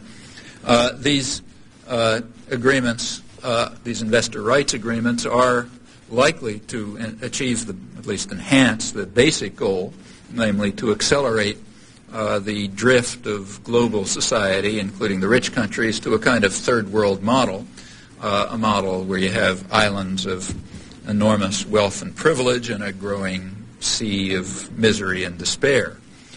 Well, to reverse this course, or at least to stem it, and to restore a bit of respect for the values of classical liberalism as it really was, and values of the Enlightenment that have long been forgotten, for respect for freedom and human rights, to do that, it's not necessary to repeal the principles of gravitation. It's only necessary to penetrate the clouds of deceit and distortion, to learn the truth about the world, and to act to change it.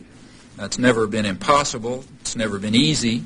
It's not impossible today, and it's not going to be easy today. There's rarely, if ever, been a time in human history when that choice carried such enormous human consequences. There's a mic there if anybody wants to put their 2 or 5 or 20 cents in. Can you hear? Now, can you hear? I can, but I don't know if anybody else can. Is this better? Can you hear? Yeah? Okay, it's working. Thanks for mentioning that demonstration on November 10th, by the way. One thing that's kind of interesting to people who are paying attention to what's going on in East Timor, and for me in particular, as someone who's involved in the East Timor Solidarity Movement, is how it's become possible in the last 4, 5, 6 years to talk about what's going on in Indonesia. And even the Washington Post and the New York Times had an article on Sunday talking about East Timor, specifically demographic shifts in the population and everything else.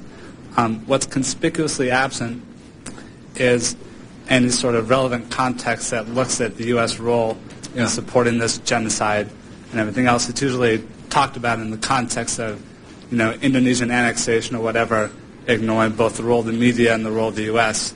But the discussion exists, which seems to be something of an advancement, but removed from context seems to kind of defeat the purpose of discussion at all. I was wondering if you might comment on the significance that this discussion is taking place for those who have tried to open the discussion of East Timor and your responsibility, in fact, it's, right. And what the implications are that the discussion is so removed from its proper context. Yeah, actually it's an extremely revealing case. You want to learn something about our own society and culture and values and so on. This is a very interesting case. It's not a minor one. It's probably the biggest slaughter relative to the population since the Holocaust, which makes it not small. It was the worst part of it was in the late 70s under the Carter administration. It's still going on. I just gave the example of one big massacre where maybe 500 or 600 people were killed, which we happen to know about because of the accidents I mentioned, but it's still going on.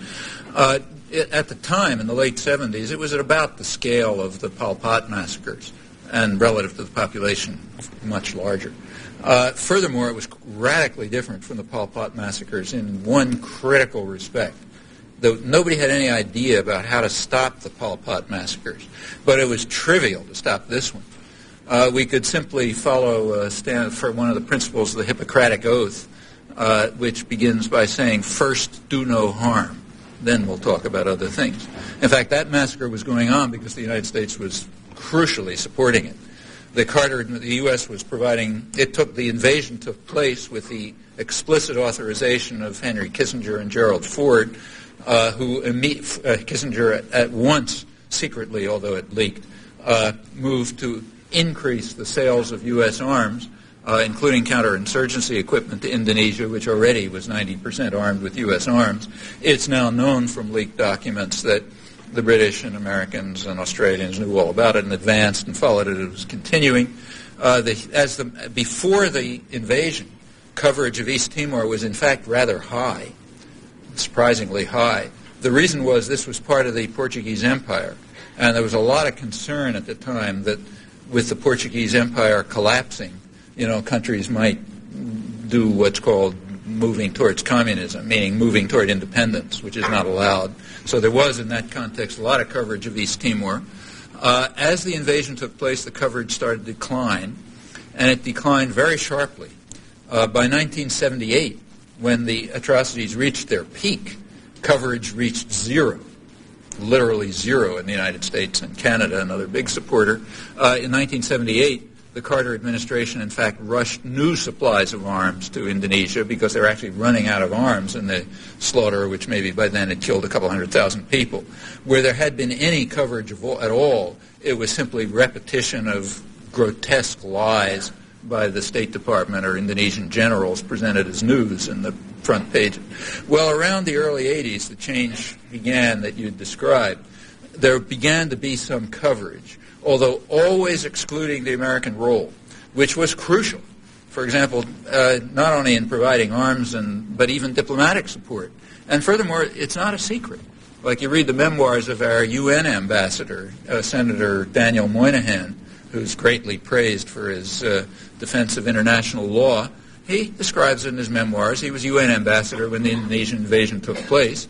And he says something like this, is close to exact. He says, the State Department wanted things to turn out as they did, and I was given the responsibility of rendering the United Nations utterly ineffective in any action it might take. I carried out this responsibility with great success. And then he goes on to describe the effects, which he was not unaware of. He says in the first couple of months, it seems that about 60,000 people were killed, approximately the percentage of the population that the Nazis killed in Eastern Europe during World War II. That's Moynihan, the great advocate of international law. And he's right, that's what happened. The State Department wanted things to turn out as he did, and the U.S. ensured that it did. The Carter administration then came along and increased the flow of arms. The press did its job by shutting up down to zero at the peak point. Well, there was a very small number of people who were working on this. Literally, there probably weren't more than a dozen. I mean, it was a tiny group of activists working on it. Finally, they succeeded in getting somewhere. There began to be some press coverage. Some congressmen, incidentally, mostly conservative congressmen like Tony Hall, got interested. Pressure began to develop. The coverage was exactly as you say. It completely wipes out the record. The sharpest criticism that you'll find is the United States didn't try hard enough to get Indonesia to stop its atrocities, or we didn't pay enough attention to it. It's kind of like saying that the Russians didn't try hard enough to bring freedom to Eastern Europe. Didn't pay enough attention to it. That was their problem. That's not fair to the Russians if you consider the comparison of what happened. By the late 80s, it was becoming real in the United States, thanks to a small and indeed growing number of activists. About a year or two ago, it got to the point that Congress actually passed legislation banning U.S. military training for Indonesian officers because of these human rights violations, which I'm putting it pretty mildly. That was kind of embarrassing for the Clinton administration, but they got out of it all right. They announced that the law didn't mean what it said. Rather, what the law meant was that the United States couldn't train Indonesian military officers with money from the United States itself. But if the Indonesians paid for it, let's say with money we gave them from some other pocket, then it was okay. Well, Congress protested, but it went through. The State Department, with rare delicacy, picked the anniversary of the invasion to announce this. But things are proceeding. Just to give you an example, in Boston, on the first anniversary, something happened this week which is relevant and shows you can really do things. There was a court case in Boston this week where an Indonesian general was brought under a civil suit by the mother of one of the boys who was killed in the Dili massacre. Her name is Helen Todd, which explains why the civil suit went through. You can figure that part out. This suit, what happened is that when Indonesia was carrying out this cover-up, probably run by some big public relations firm in the United States after the Dili massacre, one of the things they did was get the generals out of the way so nobody would see them. And one of them was sent off to Harvard to study. Well, some local people in Boston found it out and checked with Harvard. Harvard claimed they'd never heard of him, but he was there. He was studying, and protests began to build up. And then came my favorite Boston Globe headline in history. On the first anniversary of the Dili massacre, it said, Indonesian general facing suit flees Boston. And indeed, that's what happened. He fled Boston and hasn't been seen since. Meanwhile, the suit went on. There is a law which says that you can bring civil suits against torturers and murderers and so on if they happen to be on U.S. soil. And he didn't show up, so just this week the judge heard the testimony of Helen Todd and Alan Nairn and others and was impressed. And he now has a $14 million fine. It's a civil suit in case he ever shows up. Incidentally, the same thing happened a year before with one of Guatemala's leading killers, General Gramajo, who the State Department was grooming to be the next president. And he was shipped off to Harvard also to refine his skills. And that was discovered. He was one of the big mass murderers from the early 80s. Actually, I found out about that one from the Central American Press. People approached Harvard, never heard of him, But Alan Nairn, who's a very enterprising journalist and imaginative, he waited until the Harvard graduation commencement ceremonies, which are televised. And as General Gramajo was coming up to receive his degree, he raced up in front of the television cameras and served him with a subpoena on television. And that one, he fled Boston, too, and that came to court, and he was fined $10 million. These things just show you can do things. I mean, there's enough change so that Indonesia is very worried about it, very worried. And things are getting to the point where they might actually allow a referendum or something. There's a possibility, but it's going to take a lot more pressure. Among the other things that are not reported, incidentally, are the fact that I have yet to see a word about this in the United States. One of the main reasons for the invasion of East Timor, which was well known at the time, is now completely public, is that there's a big oil field off Timor. And the Australians and the Western companies had been trying to make a deal with Portugal to exploit that oil, and they hadn't been doing too well. And they figured that an independent East Timor would be really hard to deal with, but Indonesia would be easy, because that's one of their boys. They've been running it ever since a big massacre that the West applauded in 1965. In fact, the Australian records, leaked diplomatic records, show that they said before the invasion, we'll do better with an Indonesian takeover. All right, that's been proceeding. There's a treaty signed between Australia and Indonesia to exploit Timorese oil. Right after the Dili massacre, the West reacted by apart from sending additional arms to Indonesia, by 15 Western oil companies starting exploration in the Timor oil fields. Now there are apparently some promising strikes. Some were announced just a few weeks ago. There's also a world court case. Portugal's challenging it in the world court. If you've seen a word about this, you've read something I haven't read. This is one of the major stories about Timor. So that one's still under wraps. But the point is, that things can be done. And this is a particularly dramatic case because there were really a handful of people doing it. They're getting somewhere, maybe getting far enough so the policy could even change, particularly if there were parallel efforts in other countries. Like Britain's perfectly happy to take up the slack and make as much money as they can by selling arms to Indonesia if the United States backs off. So it's got to be a coordinated effort.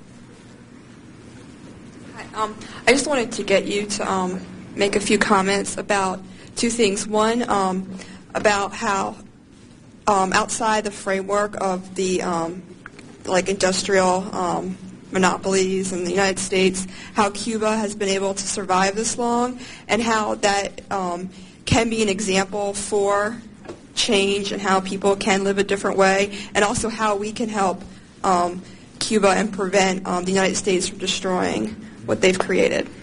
Well, by the most amazing accident, I happen to have another leaflet in front of me which answers that question. It says that there's going to be a national march on Washington on Saturday, November 12th, which is called by the End the U.S. Blockade of Cuba coalition, and it calls upon Clinton to stop using hunger as a weapon to threaten the Cuban people and to start talks to normalize relations. Incidentally, those of you who choose to go on that march, and I hope plenty will be joining with the entire world, with the exception of two countries, namely the United States and Israel, which alone voted against the condemnation of this embargo at the United Nations a few days ago. The New York Times has yet to discover that fact. There was a vote the preceding year in which the U.S. was able to get 3 votes, Israel, the United States, Israel, and Romania, but apparently Romania dropped off this year. So you're not exactly in isolation if you oppose it. In fact, what the embargo and the effort to strangle, the decision, again, documents are available now, the formal decision to overthrow the government of Cuba was taken by the Eisenhower administration in March 1960. That date is quite important. It had nothing to do with the Cold War. Castro at that time was anti-communist. There were no Russians around. Now, the historians have a different story, like the court historian of the Kennedy administration, Arthur Schlesinger, had an article in the Wall Street Journal recently in which he opposed the embargo, but he said, well, it's a relic of the Cold War. The effort to overthrow the Castro government came because it was regarded as an outpost of Russian power, and it was fomenting revolution in Latin America, but now those days are over. Well, he knows that that's complete fabrication. The formal decision to overthrow the government was long before it had anything to do with Russians, and there were no fomenting revolution anywhere. It was just going on an independent path. And remember, this is a country that the United States has considered that it owns ever since the 1820s. One of the earliest parts of American history was, foreign relations, was the decision by Jefferson and John Quincy Adams and others that this was the country that we had to take Cuba. The British Navy was in the way at that time, and they were a deterrent. So the decision, in Adams' words, was to wait until it falls into our hands like a ripe fruit by the laws of political gravitation. It finally did, and the U.S. ran it with the usual effects up until 1959. Almost immediately, attacks on Cuba began, bombing of Cuba from Florida and so on. Then came the decision to overthrow the government. Then Kennedy, who radically escalated the terror against Cuba, and in fact, to levels previously unheard of. There's nothing comparable in the history of international terrorism. And in addition came along the embargo, which was, this is a little country in the U.S. sphere of influence, not going to survive very long against a monster. It was able to survive thanks to Soviet support, but barely. Although it did, many things were achieved. It was also pretty tyrannical, so it's up and a downside. But it was succeeding in terms which were meaningful to other people, which is what the United States was concerned about. The real crime of Cuba was not the repression, which, whatever you think about it, doesn't come close to the kind of repression we supported and, in fact, implemented in nearby countries, not even close. The real crime was the successes and the threat of a demonstration effect. That is, others might try to do the same thing. That's what's known as a rotten apple that might spoil the barrel, or a virus that might infect the region or something. In 1991, I guess, the next step came along. Oh, incidentally, when the Berlin Wall fell in 1989, the Russians were out of the game. We had an interesting event take place. Nobody noticed. For 30 years, the story had been we have to defend ourselves against Cuba because there's an outpost of the Russians. Okay, all of a sudden the Russians aren't there. So what happens? Well, we have to make the attack against Cuba harsher. And it's interesting that the propaganda system didn't skip a beat. Check back and try to find if somebody noticed this. All of a sudden, it turned out that we really had them under an embargo because of our love for democracy and human rights, as is illustrated, for example, by Colombia or any other 1,000 other cases. So that's why we're trying to torture them. The Democrats got into the act at that point. A liberal Democrat, Robert Torricelli, who's head of the House Latin American Affairs Committee, and he pushed through something called the Democracy Enhancement Act, Cuban Democracy Act, I guess it's called, which makes the embargo tighter. Now, this proposal was so obviously in conflict with international law that Bush actually vetoed it. But then he was outflanked from the right during the 1992 campaign by the Democrats, and he then accepted it. It was immediately denounced by all I think every major U.S. ally went through the UN the way I described, but the U.S. makes its own laws. We don't care what happens. As the ambassador to the UN said the other day in a debate, if possible, we will act multilaterally. If necessary, we will act unilaterally, violently. She was referring to Madeleine Albright. That's the way it is when you're the chief mafia don. If you can get support from others, okay. Otherwise, you do it yourself because you don't follow any rules. That's us. In this case, the enhanced embargo has been quite effective. About 90% of the aid and trade that it cut off was food and medicine, and that's had its effects. There are two major articles in leading U.S. medical journals last month, October, which describe the effects. The health system, which was extremely good, is collapsing. There's a tremendous shortage of medicines. There's a shortage of malnutrition's increasing. Rare diseases that hadn't been seen since Japanese prison camps in the Second World War are reappearing. Infant mortality is going up. General health conditions are going down. In other words, it's working pretty fine. We're enhancing democracy. And maybe we can ultimately make them as well off as, say, Honduras or one of the countries that we've been taking care of for all of these years. Well, that's what it's all about. Meanwhile, the commissar class has to give their version of it. We were defending ourselves against the Russians, and then all of a sudden we discovered we love democracy. But anyway, we got to keep crushing them. Right now, the United States is so isolated in the world that it may not be able to get away with it, no matter how powerful we are. In fact, even the U.S. business community is beginning to have second thoughts, being concerned that they might be cut out of potentially lucrative business operations if others just stop obeying the laws imposed by the enforcer.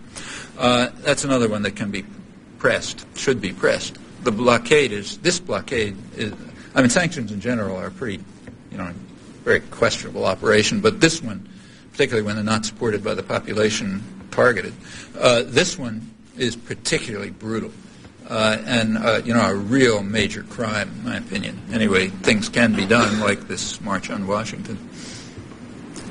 My name is Robert Hastings, and I live in Columbia, Maryland. And I'd like to get your comments on the irony of the fact that a version of the talk you're giving tonight is going to be broadcast on 100 stations, community radio stations in the United States, the entire nation of Canada by the organization that I represent, and that it's not going to be heard here in Baltimore. This stuff is not picked up at all in Baltimore, and there's no community radio involvement in this town. Although somebody did tell me that C-SPAN is doing it. I don't know if that's correct. And then, of course, there's Radio Free Maine, don't forget. And right. But there's no Radio Free Baltimore. Yeah. And to that end, I'd like to invite everyone in the audience to join me in forming a community radio station in Baltimore, and I'll be taking sign-ups after this event. Additionally, I'd like any thoughts or speculations that you have why that in one of the richest areas in the United States in terms of frequency, in terms of populace, that there's no community radio station where the East Timor issue is discussed in earnest, where people with green hair might get some time on the air, and et cetera. Do you have any speculations on why that might be true here? Yeah, I think so. It's not hard. In fact, just ask yourself if you were one of the principal architects of policy and you had the levers of power and wealth in your hands, what would you care more about, a community radio station, say, in Boston, or a community radio station in, say, Boulder, Colorado? Well, there is one in Boulder, Colorado, and there isn't one in Boston. In fact, the farther you get away from the centers of power and doctrinal control, the more you find freedom and openness. Not surprising. Like nobody cares all that much what people think about in, say, central Kentucky, but they care a lot what they think in places like Washington and its environs, in New York and Boston and so on, because they have decision-making power. And I think you find that that's incidentally why it's being, you tell me, I take your word for it, this is being broadcast all over Canada, but only in very marginal places here. But that's, again, those are things that can be overcome. These aren't laws of nature at all. In fact, you might ask yourself, how come that we're talking about community radio? Why not mainstream radio? Well, the United States diverged from the rest of the world on this issue back around the late 1920s, early 30s, when radio was coming into existence, just coming along. Radio isn't like shoes. There's a fixed band, which is going to be rationed necessarily. And the question is, how is it going to be done? Well, as far as I know, every country, certainly every major country, maybe every country in the world except the United States, turned radio into a public forum, meaning it's as democratic as the country is. Like in Russia, not democratic. In Britain, as democratic as England is, and so on. But somehow in the public domain. The United States went the other way. It was privatized. It was put into private hands. And furthermore, that was called a victory for democracy. And this is unique. When television came along, the same thing happened. So now if you want radio, say, that's not under corporate control, you have to go to community radio stations on the very important, but of course limited resources on the margins and so on, and they ought to be built up. I agree with you on that. Yeah. Hi, how you doing? I want to say I'm happy to see you in person. I heard you many times on Pacifica Network, and quite a few times, and just want to ask maybe a couple quick questions, and maybe it could be quick because a few people also are waiting. One specifically is pertains to the coming midterm elections for Congress and the positions on various congressmen. And all of you who bother to vote, actually, which I know is not many of you, you better listen up because this is probably a most pertinent point regarding who is in Congress and who is voting on this GATT treaty in December. And I was wondering, what is your opinion on the matter? Quite a few people nowadays think that the World Trade Organization is the de facto government of the New World Order, and the GATT treaty they're voting on is officially the Constitution of the New World Order government. Well, what is your opinion on that matter? I'm wondering. Well, I've actually written. It's a complicated issue. I don't think you can say anything simple. The one simple thing is I think it should at least be subjected to public discussion.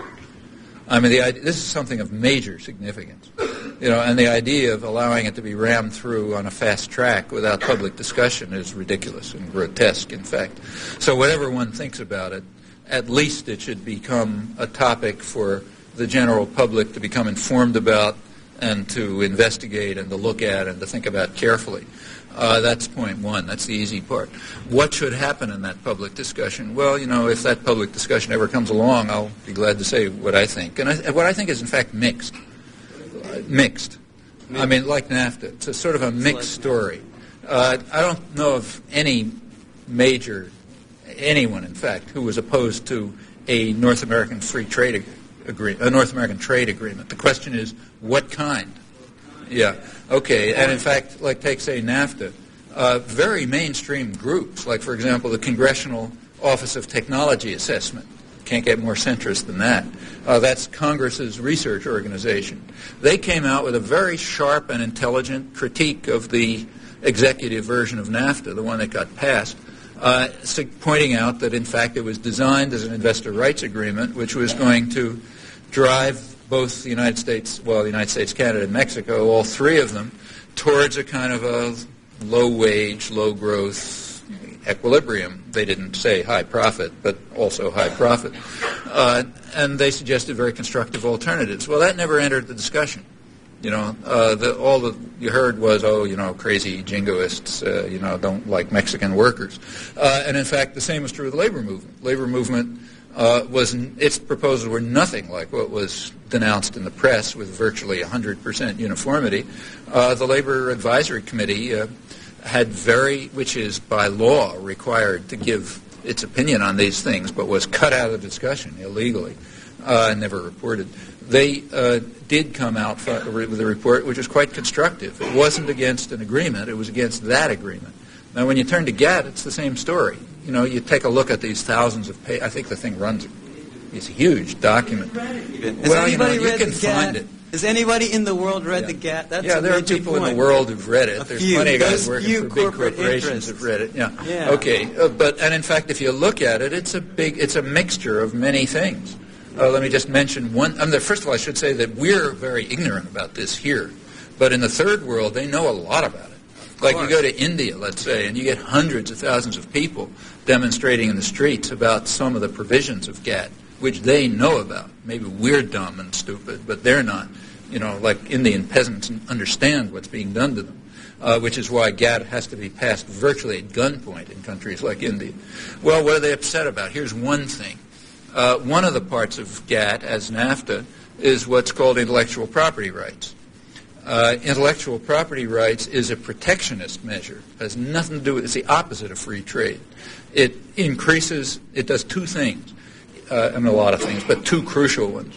It increases the duration of patents, meaning if, say, Merck Pharmaceutical patents some drug thanks to publicly subsidized work in the universities, for example, then they get a much longer patent. Incidentally, much longer patents than any of the rich Western countries ever accepted during the period when they were developing. It's only in very recent years they've even honored patent rights. The United States never did when it was a developing country.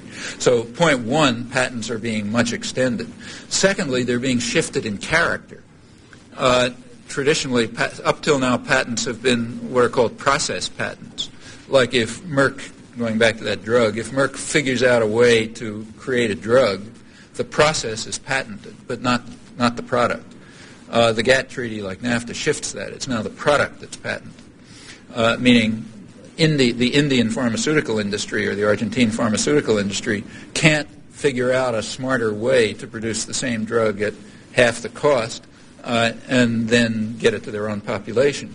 Notice that this is not only protectionist, it's a blow against economic efficiency and against technological progress. That shows you how much free trade is involved in this. Actually, there's historical precedents on product patents, and I'm sure they're known to the GATT designers. France, for example, about early in the century, had a chemical industry, but it lost it. Most of the chemical industry shifted to Switzerland, which is why Switzerland has a big chemical industry. The reason was France happened to have product patents, which just, were such a barrier to innovation and technical progress that companies just went elsewhere. All right, GATT is trying to impose that inefficiency and opposition to progress and high cost, incidentally, on the whole world. Now, this means India has already been forced to accept it. A couple of weeks ago, what they called liberalized their pharmaceutical industry, meaning they open it up to foreign penetration, which means that drug prices will shoot sky high, more children will die, so on and so forth. Well, this is one part of GATT. In my opinion, that's a part that is just absurd. It's not absurd, it's grotesque. It's part of the technique to ensure that unaccountable transnational corporations monopolize the technology of the future. I don't see any reason to push that through. Certainly anyone who believes in free trade would be opposed to that. So that's one part. And you can talk about other parts, but I think you really have to think about it. You can't just have slogans, But one thing seems to me clear, we ought to be thinking about it, meaning shouldn't be rammed through. There are important considerations. There are very important questions at stake. Yeah. Which there is none. No, there isn't. That is a telling point. There is no telling public point. Debate on this GATT question. Yeah, in fact, even nobody most knows people, what's in it. who knows how your congressman or who you're going to vote for, or what they're issue. voting for. Who knows what they're voting for? Yeah, even, that's another point. Well, but that's part of the hatred of democracy. NAFTA was supposed to go through on a fast track too. The only reason it didn't is because there was unexpected popular protest, which perhaps wake up, people. There's a lot at stake. I mean, I just mentioned one thing. There's plenty more. Yeah, but I just have got to go. Could we? Okay, but could I just ask? I think. You just make a rebuttal to this. I'm just going to say, I'm sorry, I asked too many questions, but these people kind of we're kind of short on time. If we can. I'm told we can take 2 more questions, and the innuendo is I should give short answers. Too polite to say that. Yeah. Go ahead. You had mentioned in your speech that globalization of capital is basically an attack on democracy and working people. Do you have any ideas about how to organize against the globalization of capital? Yeah. It's different than it. There's one difference in scale, which is important. In the past, working people did achieve many gains, but that was within a national framework. And now the struggle has got to be in an international framework, and that's a lot harder. Just to give you an indication of how much harder, let me give an example. Of the first try, one of the first tries. Right after the NAFTA agreement, the Clinton administration was compelled by public protest to add to the NAFTA agreement some verbiage about labor rights. Didn't take it very seriously, but the wording is in there. Okay, right after NAFTA was passed, 2 big U.S. corporations, I think it was GE and Honeywell, fired labor organizers. People were trying to organize unions at plants in northern Mexico. Okay, normally that just happens and it's the end of it.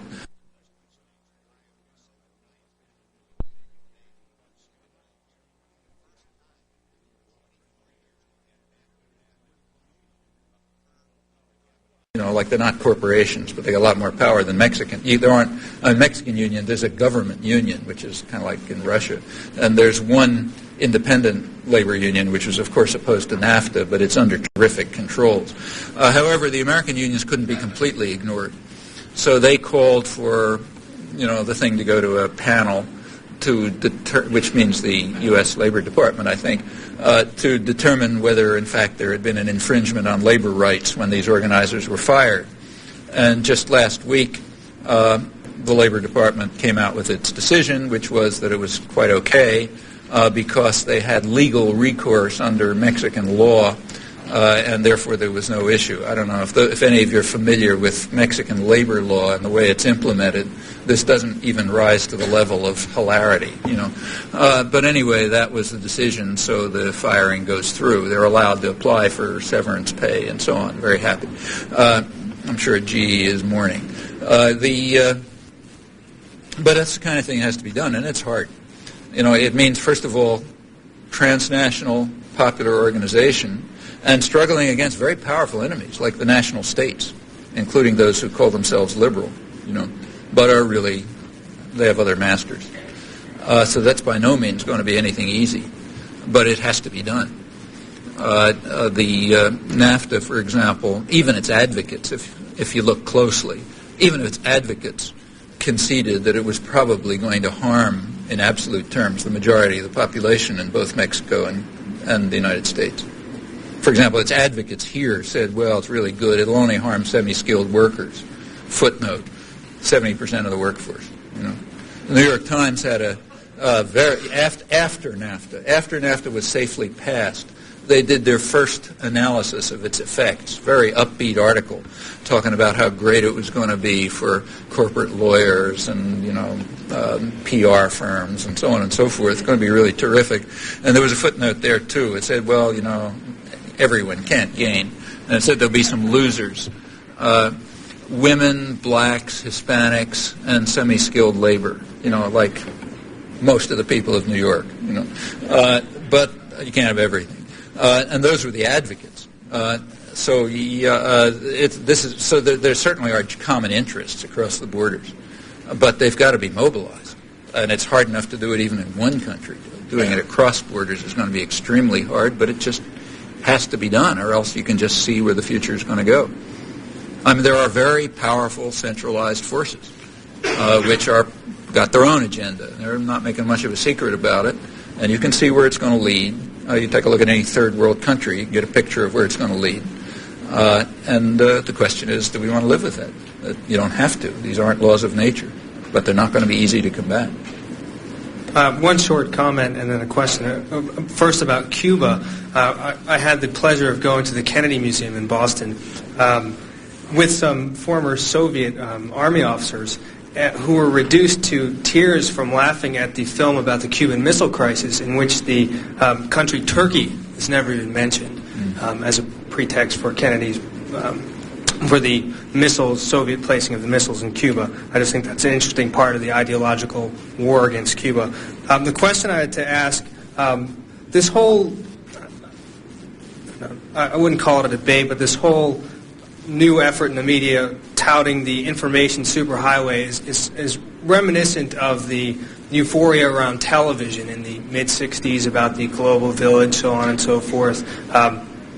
And I tend to agree with some of the critics of television who have argued that television's main effect has been as a medium of social control, dividing people, some of the themes you've brought up in past talks as well. What are your views about the information superhighway? Is it a force for democracy? Is it a force for more atomization? Or what are its what are the pros and cons there? Well, my feeling is that it's pretty much like radio and television, or for that matter, like automation. You know, most of the time, you don't want to say 100%, but most of the time, technology doesn't care whether it's used to help people or harm people. It can be used to help people or harm people, but there's very rarely anything inherent in the technology which requires that one of those results be the case. And I think the information highway, so-called, is like that. Depends who runs it. As I mentioned, back in the 1920s, late 1920s, there was a battle about who was going to run radio, settled different ways in different countries. In the case of television, there wasn't even a battle. It just got completely handed over to private power here. When this one, we're now facing another such conflict. If it gets into the hands of private power, we know exactly how it's going to. In fact, they've been telling us.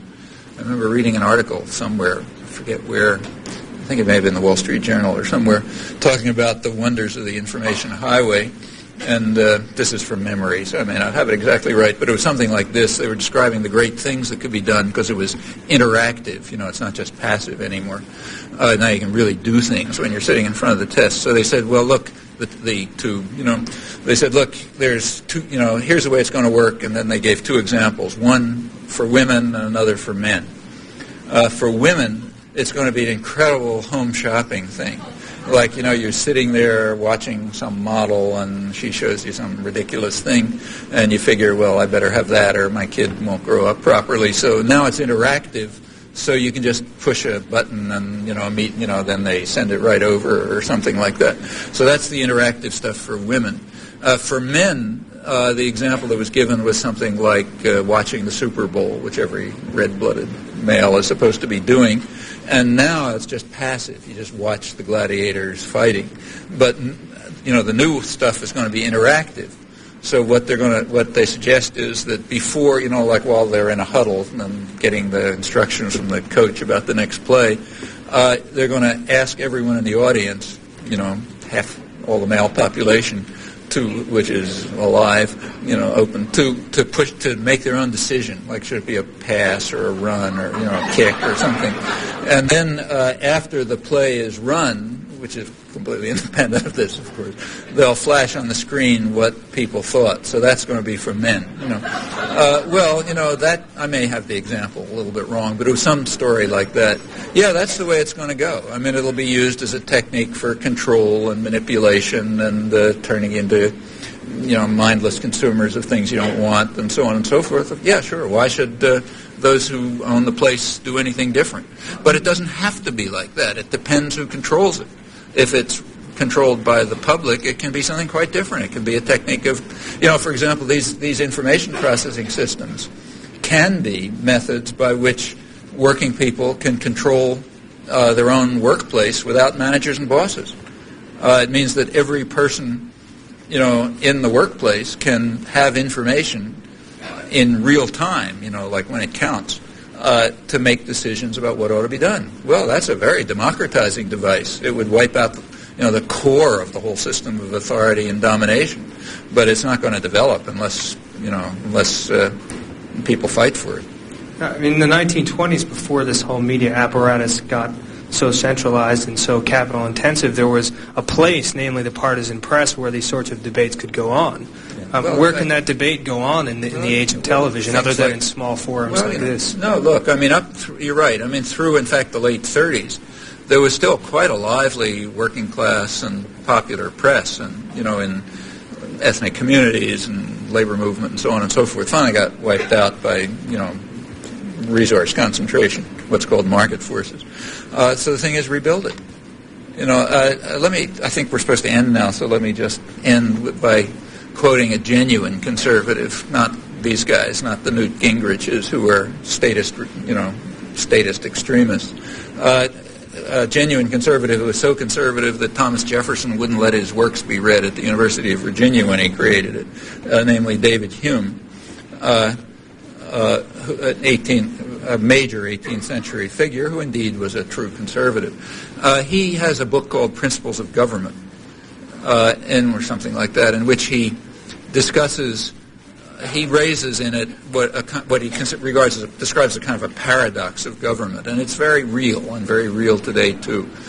He said, look, if you look at any government in the world, whether it's the most oppressive state or the most free, you always find one constant, namely force is in the hands of the governed. The people who are being ruled, they basically have the force if they get together and use it. So how come they submit to authority, which almost invariably is used to harm them? That's the paradox. And then he says, well, of course, force is, you can control people by force, but he says that's not enough. He says, ultimately, it's opinion. It's through opinion only that the governed submit, meaning thought control. You control people's minds. You can control them even though they have the power. Well, that's what the struggle for democracy has been all about. And sometimes it goes forward, sometimes it goes backwards. Recent years have been going backwards. But it can go forwards again. That means, people are certainly capable of thinking. They're capable of understanding things. They need information. They need opportunities. They need forums. They need organizations. But those are things that are created by human will and human activity. They don't grow out of, they don't come from molecules meeting or cosmological forces. So, people want to create them, they create them. And that can make the difference, exactly as Hume said and indeed feared, because he didn't want the public to be involved. Professor Chomsky, if I could just make a brief announcement, sure. Would you be willing to answer the questions of the people who are standing there? Oh, sure. Nobody more. Oh, yeah. Okay, we got a little bit of a relief. The people who are standing there, but nobody more. I can't see how many there are with the light. Four more. Okay, you guys get your chance. Just make a quick announcement before that. If I could just before that make an announcement, there are some response sheets that we've passed out. If before you leave, I just want to make sure we get everybody before you leave. If you could pass them in toward the center aisle, because they're extremely important to us for scheduling future guests. Okay, okay, go ahead. Hi, my name is Bruce Critt. I'm a student at the University of Maryland, Baltimore County. I never fail to vote, but from what you're describing about both the Republican administrations and the Democratic administrations, specifically Clinton, Carter, and Kennedy, as well as the Nixon administration, I wonder, maybe my voting power, my ability to change the system by voting seems a little bit limited. And also, of course, the other possibility is just getting the information out, which was something else that you suggested.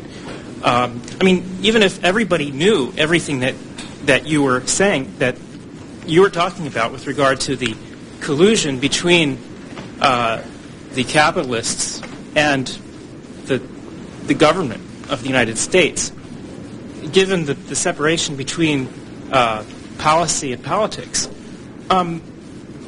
what can we do, even after everybody in the world knows about these things, even if we succeed in telling everybody about all of these things and everybody knew? What do they do? What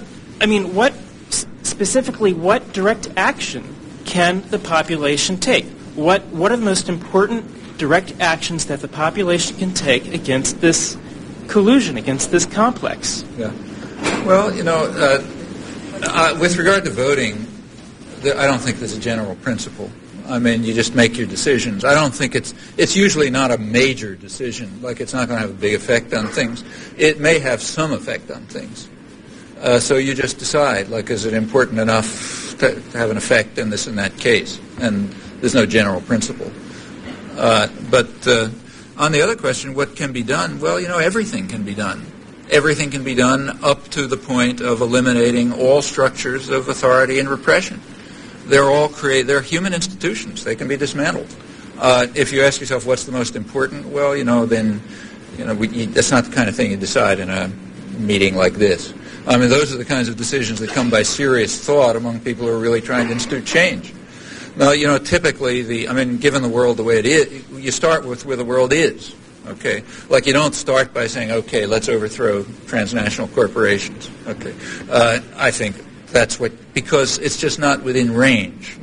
So you start with saying, look, here's where the world is. What can we begin to do? Well, you can begin to do things which will get people to understand better what the source of real power is and just how much they can achieve. Like you can start by, first of all, you can start by getting us to stop torturing people, right?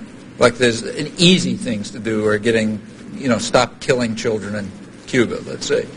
Stop, massacring in East Timor. Those are easy things. So let's do those. First do the easy things. With regard to the domestic scene, take, say, the crime bills. I mean, they're just, like I said, they're the domestic equivalent of death squads. The fact that they're targeting vulnerable populations who are being turned into people under military occupation, look, that's an easy one to change. I mean, you really just have to change opinion on that one. You aren't striking at the core of private power when you begin to have a civilized criminal system instead of a brutal, barbaric one. So that one, I think, is changeable. What about the war against children and families, another case that I mentioned? Well, that's another easy one. I mean, the the European-Japanese model, incidentally, it's not, I don't want to suggest it's so beautiful, except in comparison to ours, but those are countries very much like us. They have the same institutions, the same economy, and so on and so forth. They have simply, not been subjected to unilateral business power as much as here for all kind of historical reasons. And we can certainly become like those countries. There's, in fact, a model sitting right in front of you, countries very much like us. Take, say, health care. Well, the U.S. is off the spectrum on that one, too.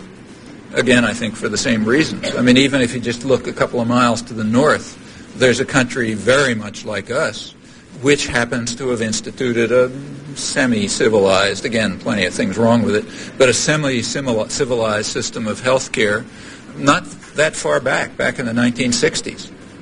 Under conditions that we could easily duplicate. Well, those are things that are, I don't want to say those things are going to be easy, but they're within range. On things like GATT, you're getting into harder territory because here crucial interests of authoritarian institutions are at stake. And then you're going to begin to face the fact, which after all is a fact that sooner or later you have to face, that maybe the most totalitarian institution in human history, or certainly close to it, is a corporation. It's an institution in which authority goes strictly from top to bottom. Ultimately, it's in the hands of owners and investors.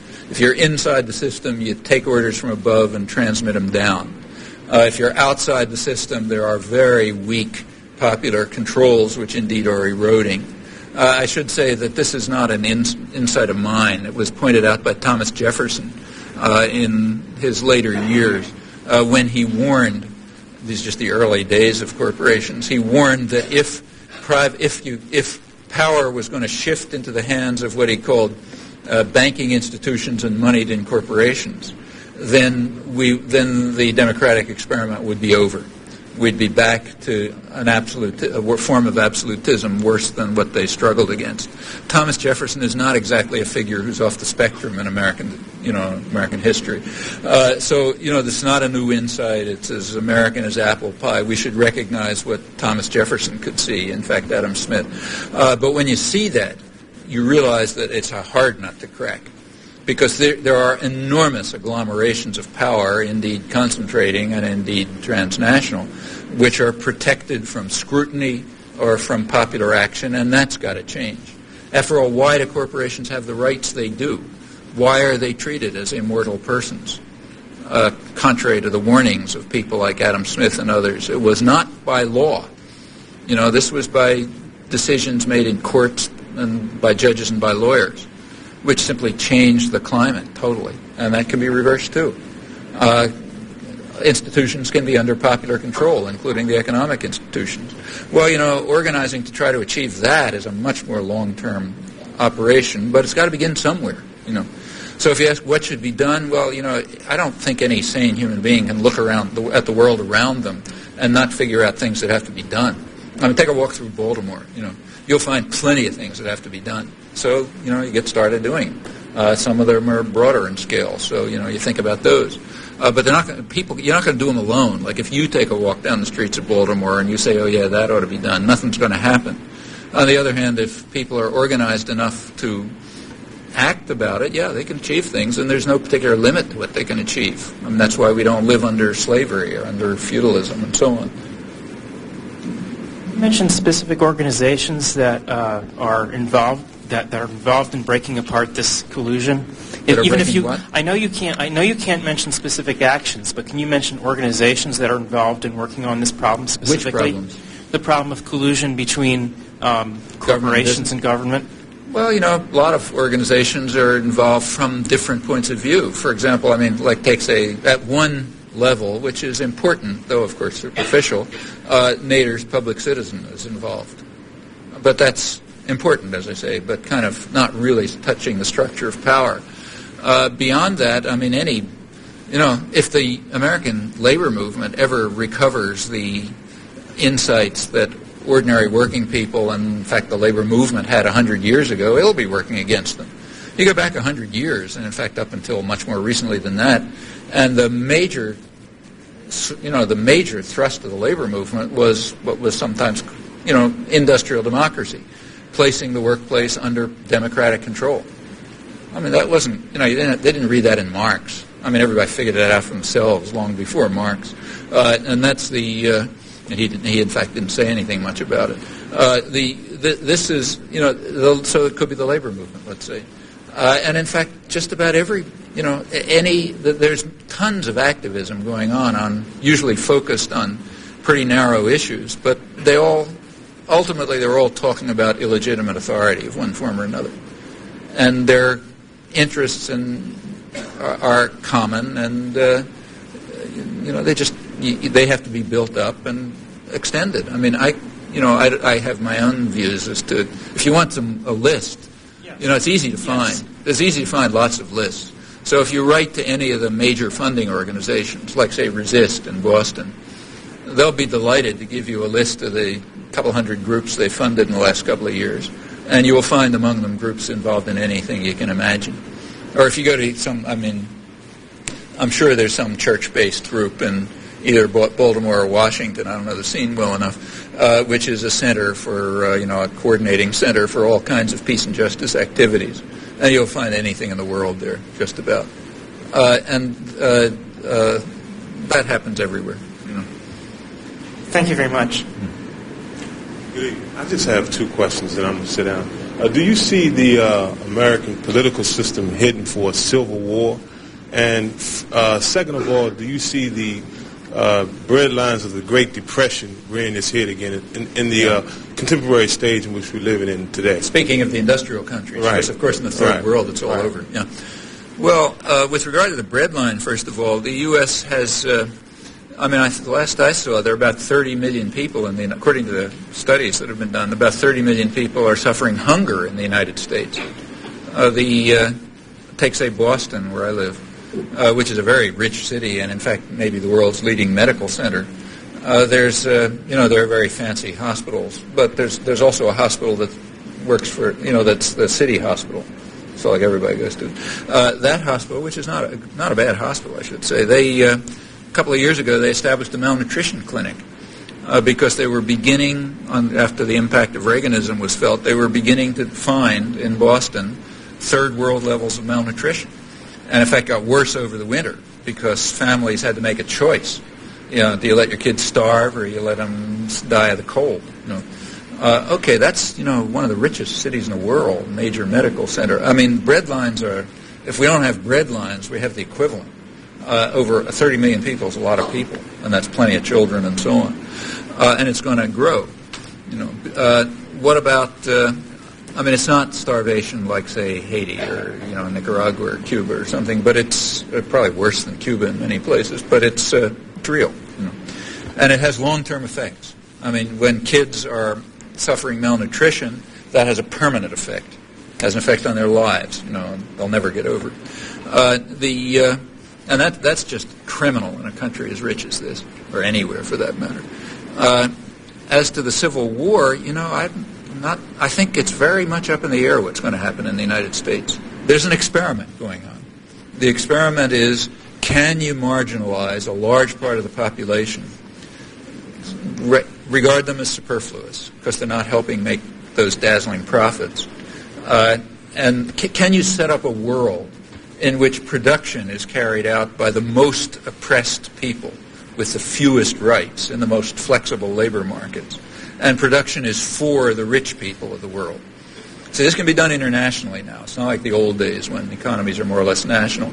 So can you get, can you get women in China to work in factories where they're locked in and they die in factory fires, because as is happening incidentally, can you get them to produce the toys that are sold in stores in New York and Baltimore, where rich people buy them to give them to their children for Christmas?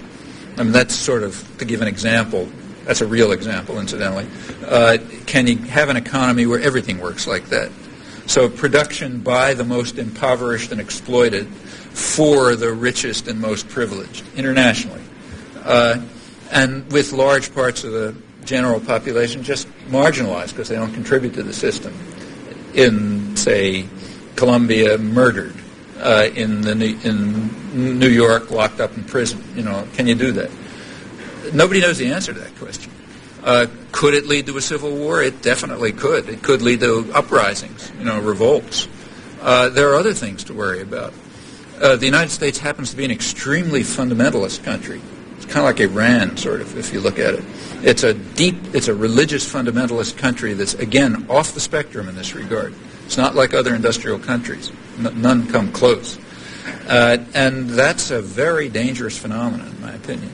It means that there's deep irrationality, which can be whipped up by demagogues, the Newt Gingriches. These guys can whip up hatred, fear, they can appeal to religious fundamentalist urges and so on, and that's scary. Scaring most of the world, I should say. If you recall the last Republican National Convention, it opened with a God and Country rally, which was televised. And that was seen around the world. And in Europe particularly, it really sent chills up people's spines. I mean, they remember Hitler's Nuremberg rallies, at least older people do. And it had something of that tone. And it's kind of striking, and natural that the Republican, I don't mean to say the two parties are all that different. I gave some examples to illustrate the opposite. But there's some difference between them. The Republicans are openly and outspokenly the party of business. They don't make much of a pretense to be anything else.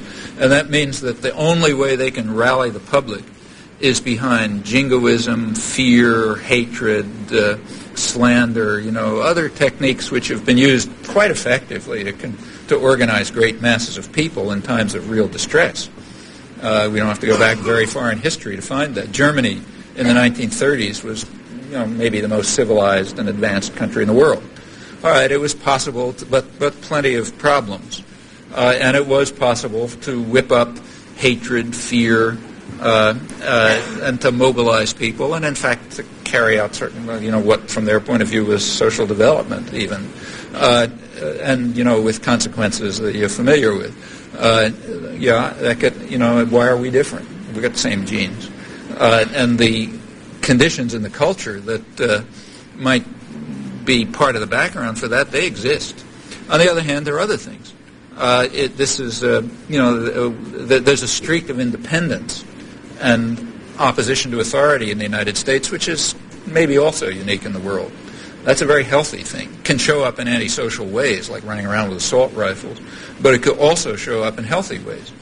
And the trick is to make it show up in healthy ways, like opposition to illegitimate authority, which it could do.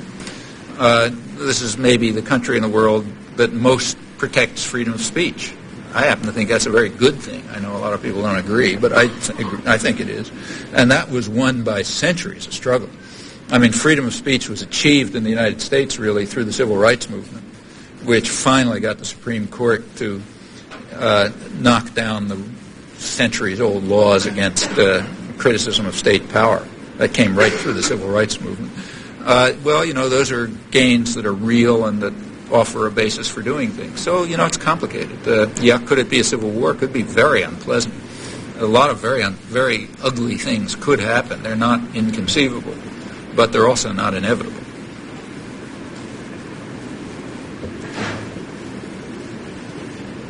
How you doing? My name is Albert Wood. My question is a what question. You studied linguistics, so that means, I guess, language, and as an extension, communication. One of the biggest problems, or the biggest problem, is communication. Most people don't understand each other, don't hear each other, don't listen to each other, more importantly than anything else. What do you think are some ways of getting people to, we're the choir. How do we reach other people? Because we have basic understandings. We all appreciate the same ideas. Just we use different words to express ourselves. How do we reach the average person out there when the mass media is controlled, so the TV and the radio are out? Sure, you got the home computer, and you got more coffee shops than Little Bit, and Kinko's open 24 hours a day. But most of the people can't read the information, and even more of them don't understand what they've read. Yeah. What are some of your ideas? Because I work with an organization that is trying to reach people better on a common level to just to do just that. Yeah. Thank you. Well, first of all, let me I think one preliminary point. I'll answer that question as a human being, in which I have no more to say about it than you do, but I'm not going to answer it as a linguist, because linguistics tells you it's zero about that topic. And in fact, that point can generalize. Take any question of human significance, and the fact of the matter is there's very little understanding about it. Nothing, very little in the sciences, or people pretend otherwise. That's for power reasons and career reasons and so on. But outside of a very small number of areas like physics and mathematics, and actually linguistics is one of them, outside of extremely small number of areas, which happen to deal not with problems of immediate human significance, the level of understanding is fairly shallow, meaning it's accessible to everybody. Like I learned a lot of the stuff I know from people who never went to school, and it's standard because the level of understanding is just not that profound. So you're not going to go to the sciences or to find answers to these questions. You can get pretenses from the educated sectors about answers, but not the only pretenses. You know the answer to your question as well as I do. So you and I can talk about what to do about it, and I got no more to say than you do. And in fact, I don't think there are any tricks. It seems to me the tricks are the old ones. If there are any new ideas, they've been kept a deep, dark secret. I mean, organization is a hard job. It begins by getting people to be willing to... I mean, let's take, say, places that are much worse off than we are. Like, take, say, Latin America, where the suffering is much worse than here.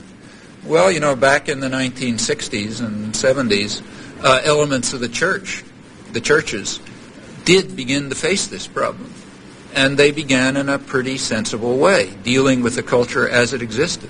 So you should know the story. It's an important one.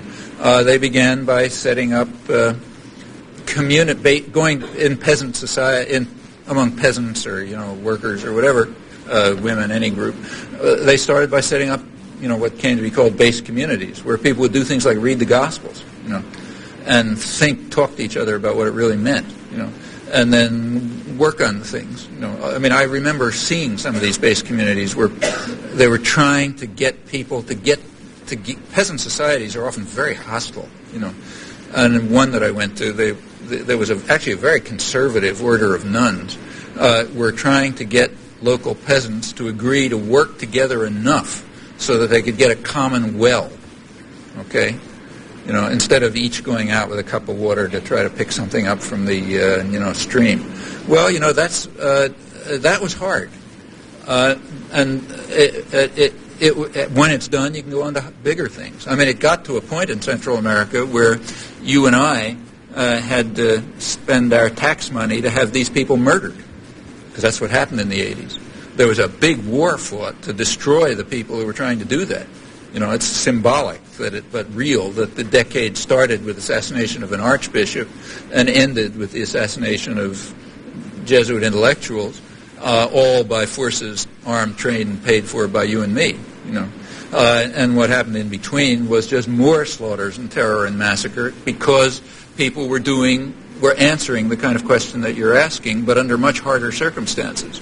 We don't face those circumstances, and what organizers, including priests and nuns and others, did in Latin America, we don't face those problems. It's a lot easier for us, and I don't know of any tricks that they didn't figure out, or that haven't been figured out through history. It's just a matter of going out and doing it.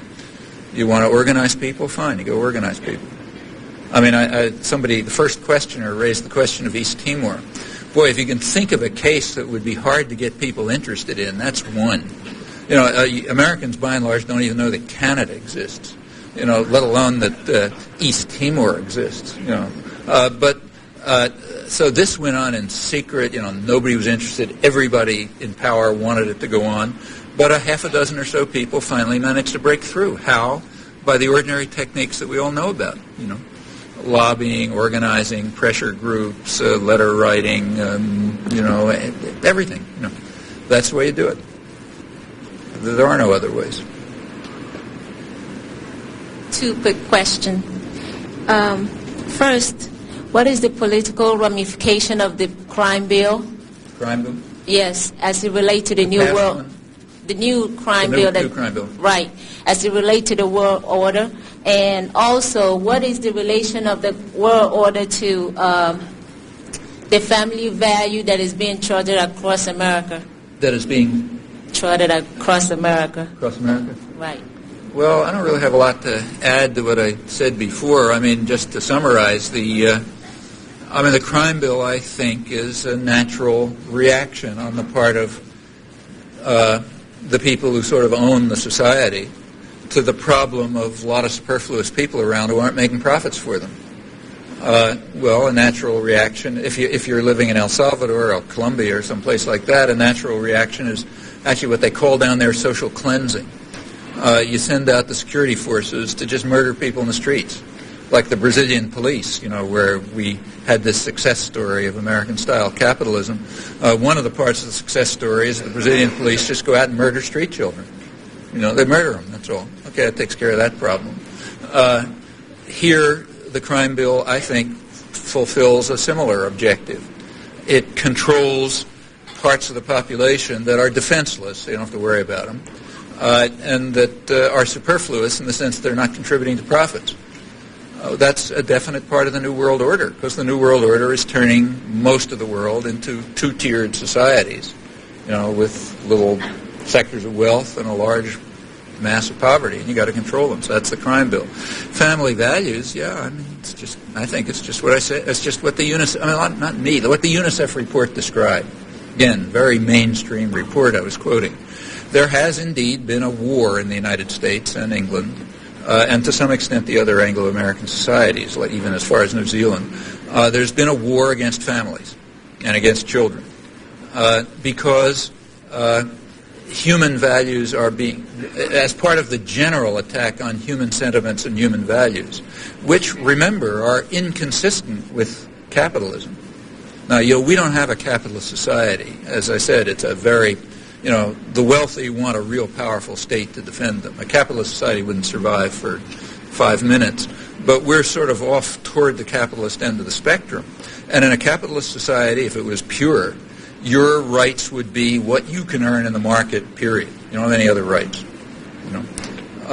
And since we're sort of off to that end of the spectrum, and we try to impose those values on essentially defenseless and vulnerable people, children don't have the right to be with their parents. Parents don't have the right to take care of their children, because you don't get that. That's a human right. You don't win. That right isn't conferred by the labor market. Therefore, it doesn't exist. Therefore, the design of policies happens to be such as to undermine those rights. kind of irrelevant if you don't have rights other than those you win on the market. So the fact that these societies led the war against children and families is understandable and not pretty, particularly when you think that these are the most advantaged societies in the world. I mean, we're the richest country in the world, just by a long shot. There's nobody who comes close. You know, you take a look at the natural advantages of the United States in terms of resources and opportunities and so on. There's just no one close, you know. I mean, once the native population was exterminated and eliminated, you just had this extraordinarily rich place, you know, unparalleled wealth. You know, you had slaves to build it to keep cotton cheap for you, you know, so you could have an industrial revolution. Everything, you know, capital flowing in, no enemies. I mean, just happened to be, you know, kind of an ideal place to become very rich and powerful and wealthy, and we're way beyond anyone else. So the fact that we have these problems is, you know, it's bad enough that anyone does, but you know, the fact that we have them is an absolute disgrace. What it shows is that the system is a social and economic system is a catastrophic failure. And it doesn't have to be. You know, we have the resources to make it better. But of course, left alone, it's going to work towards undermining values that don't express themselves as commodities on the labor market, on the market. And that includes, like, relations between parents and children. So, usual question, do we decide to let it happen?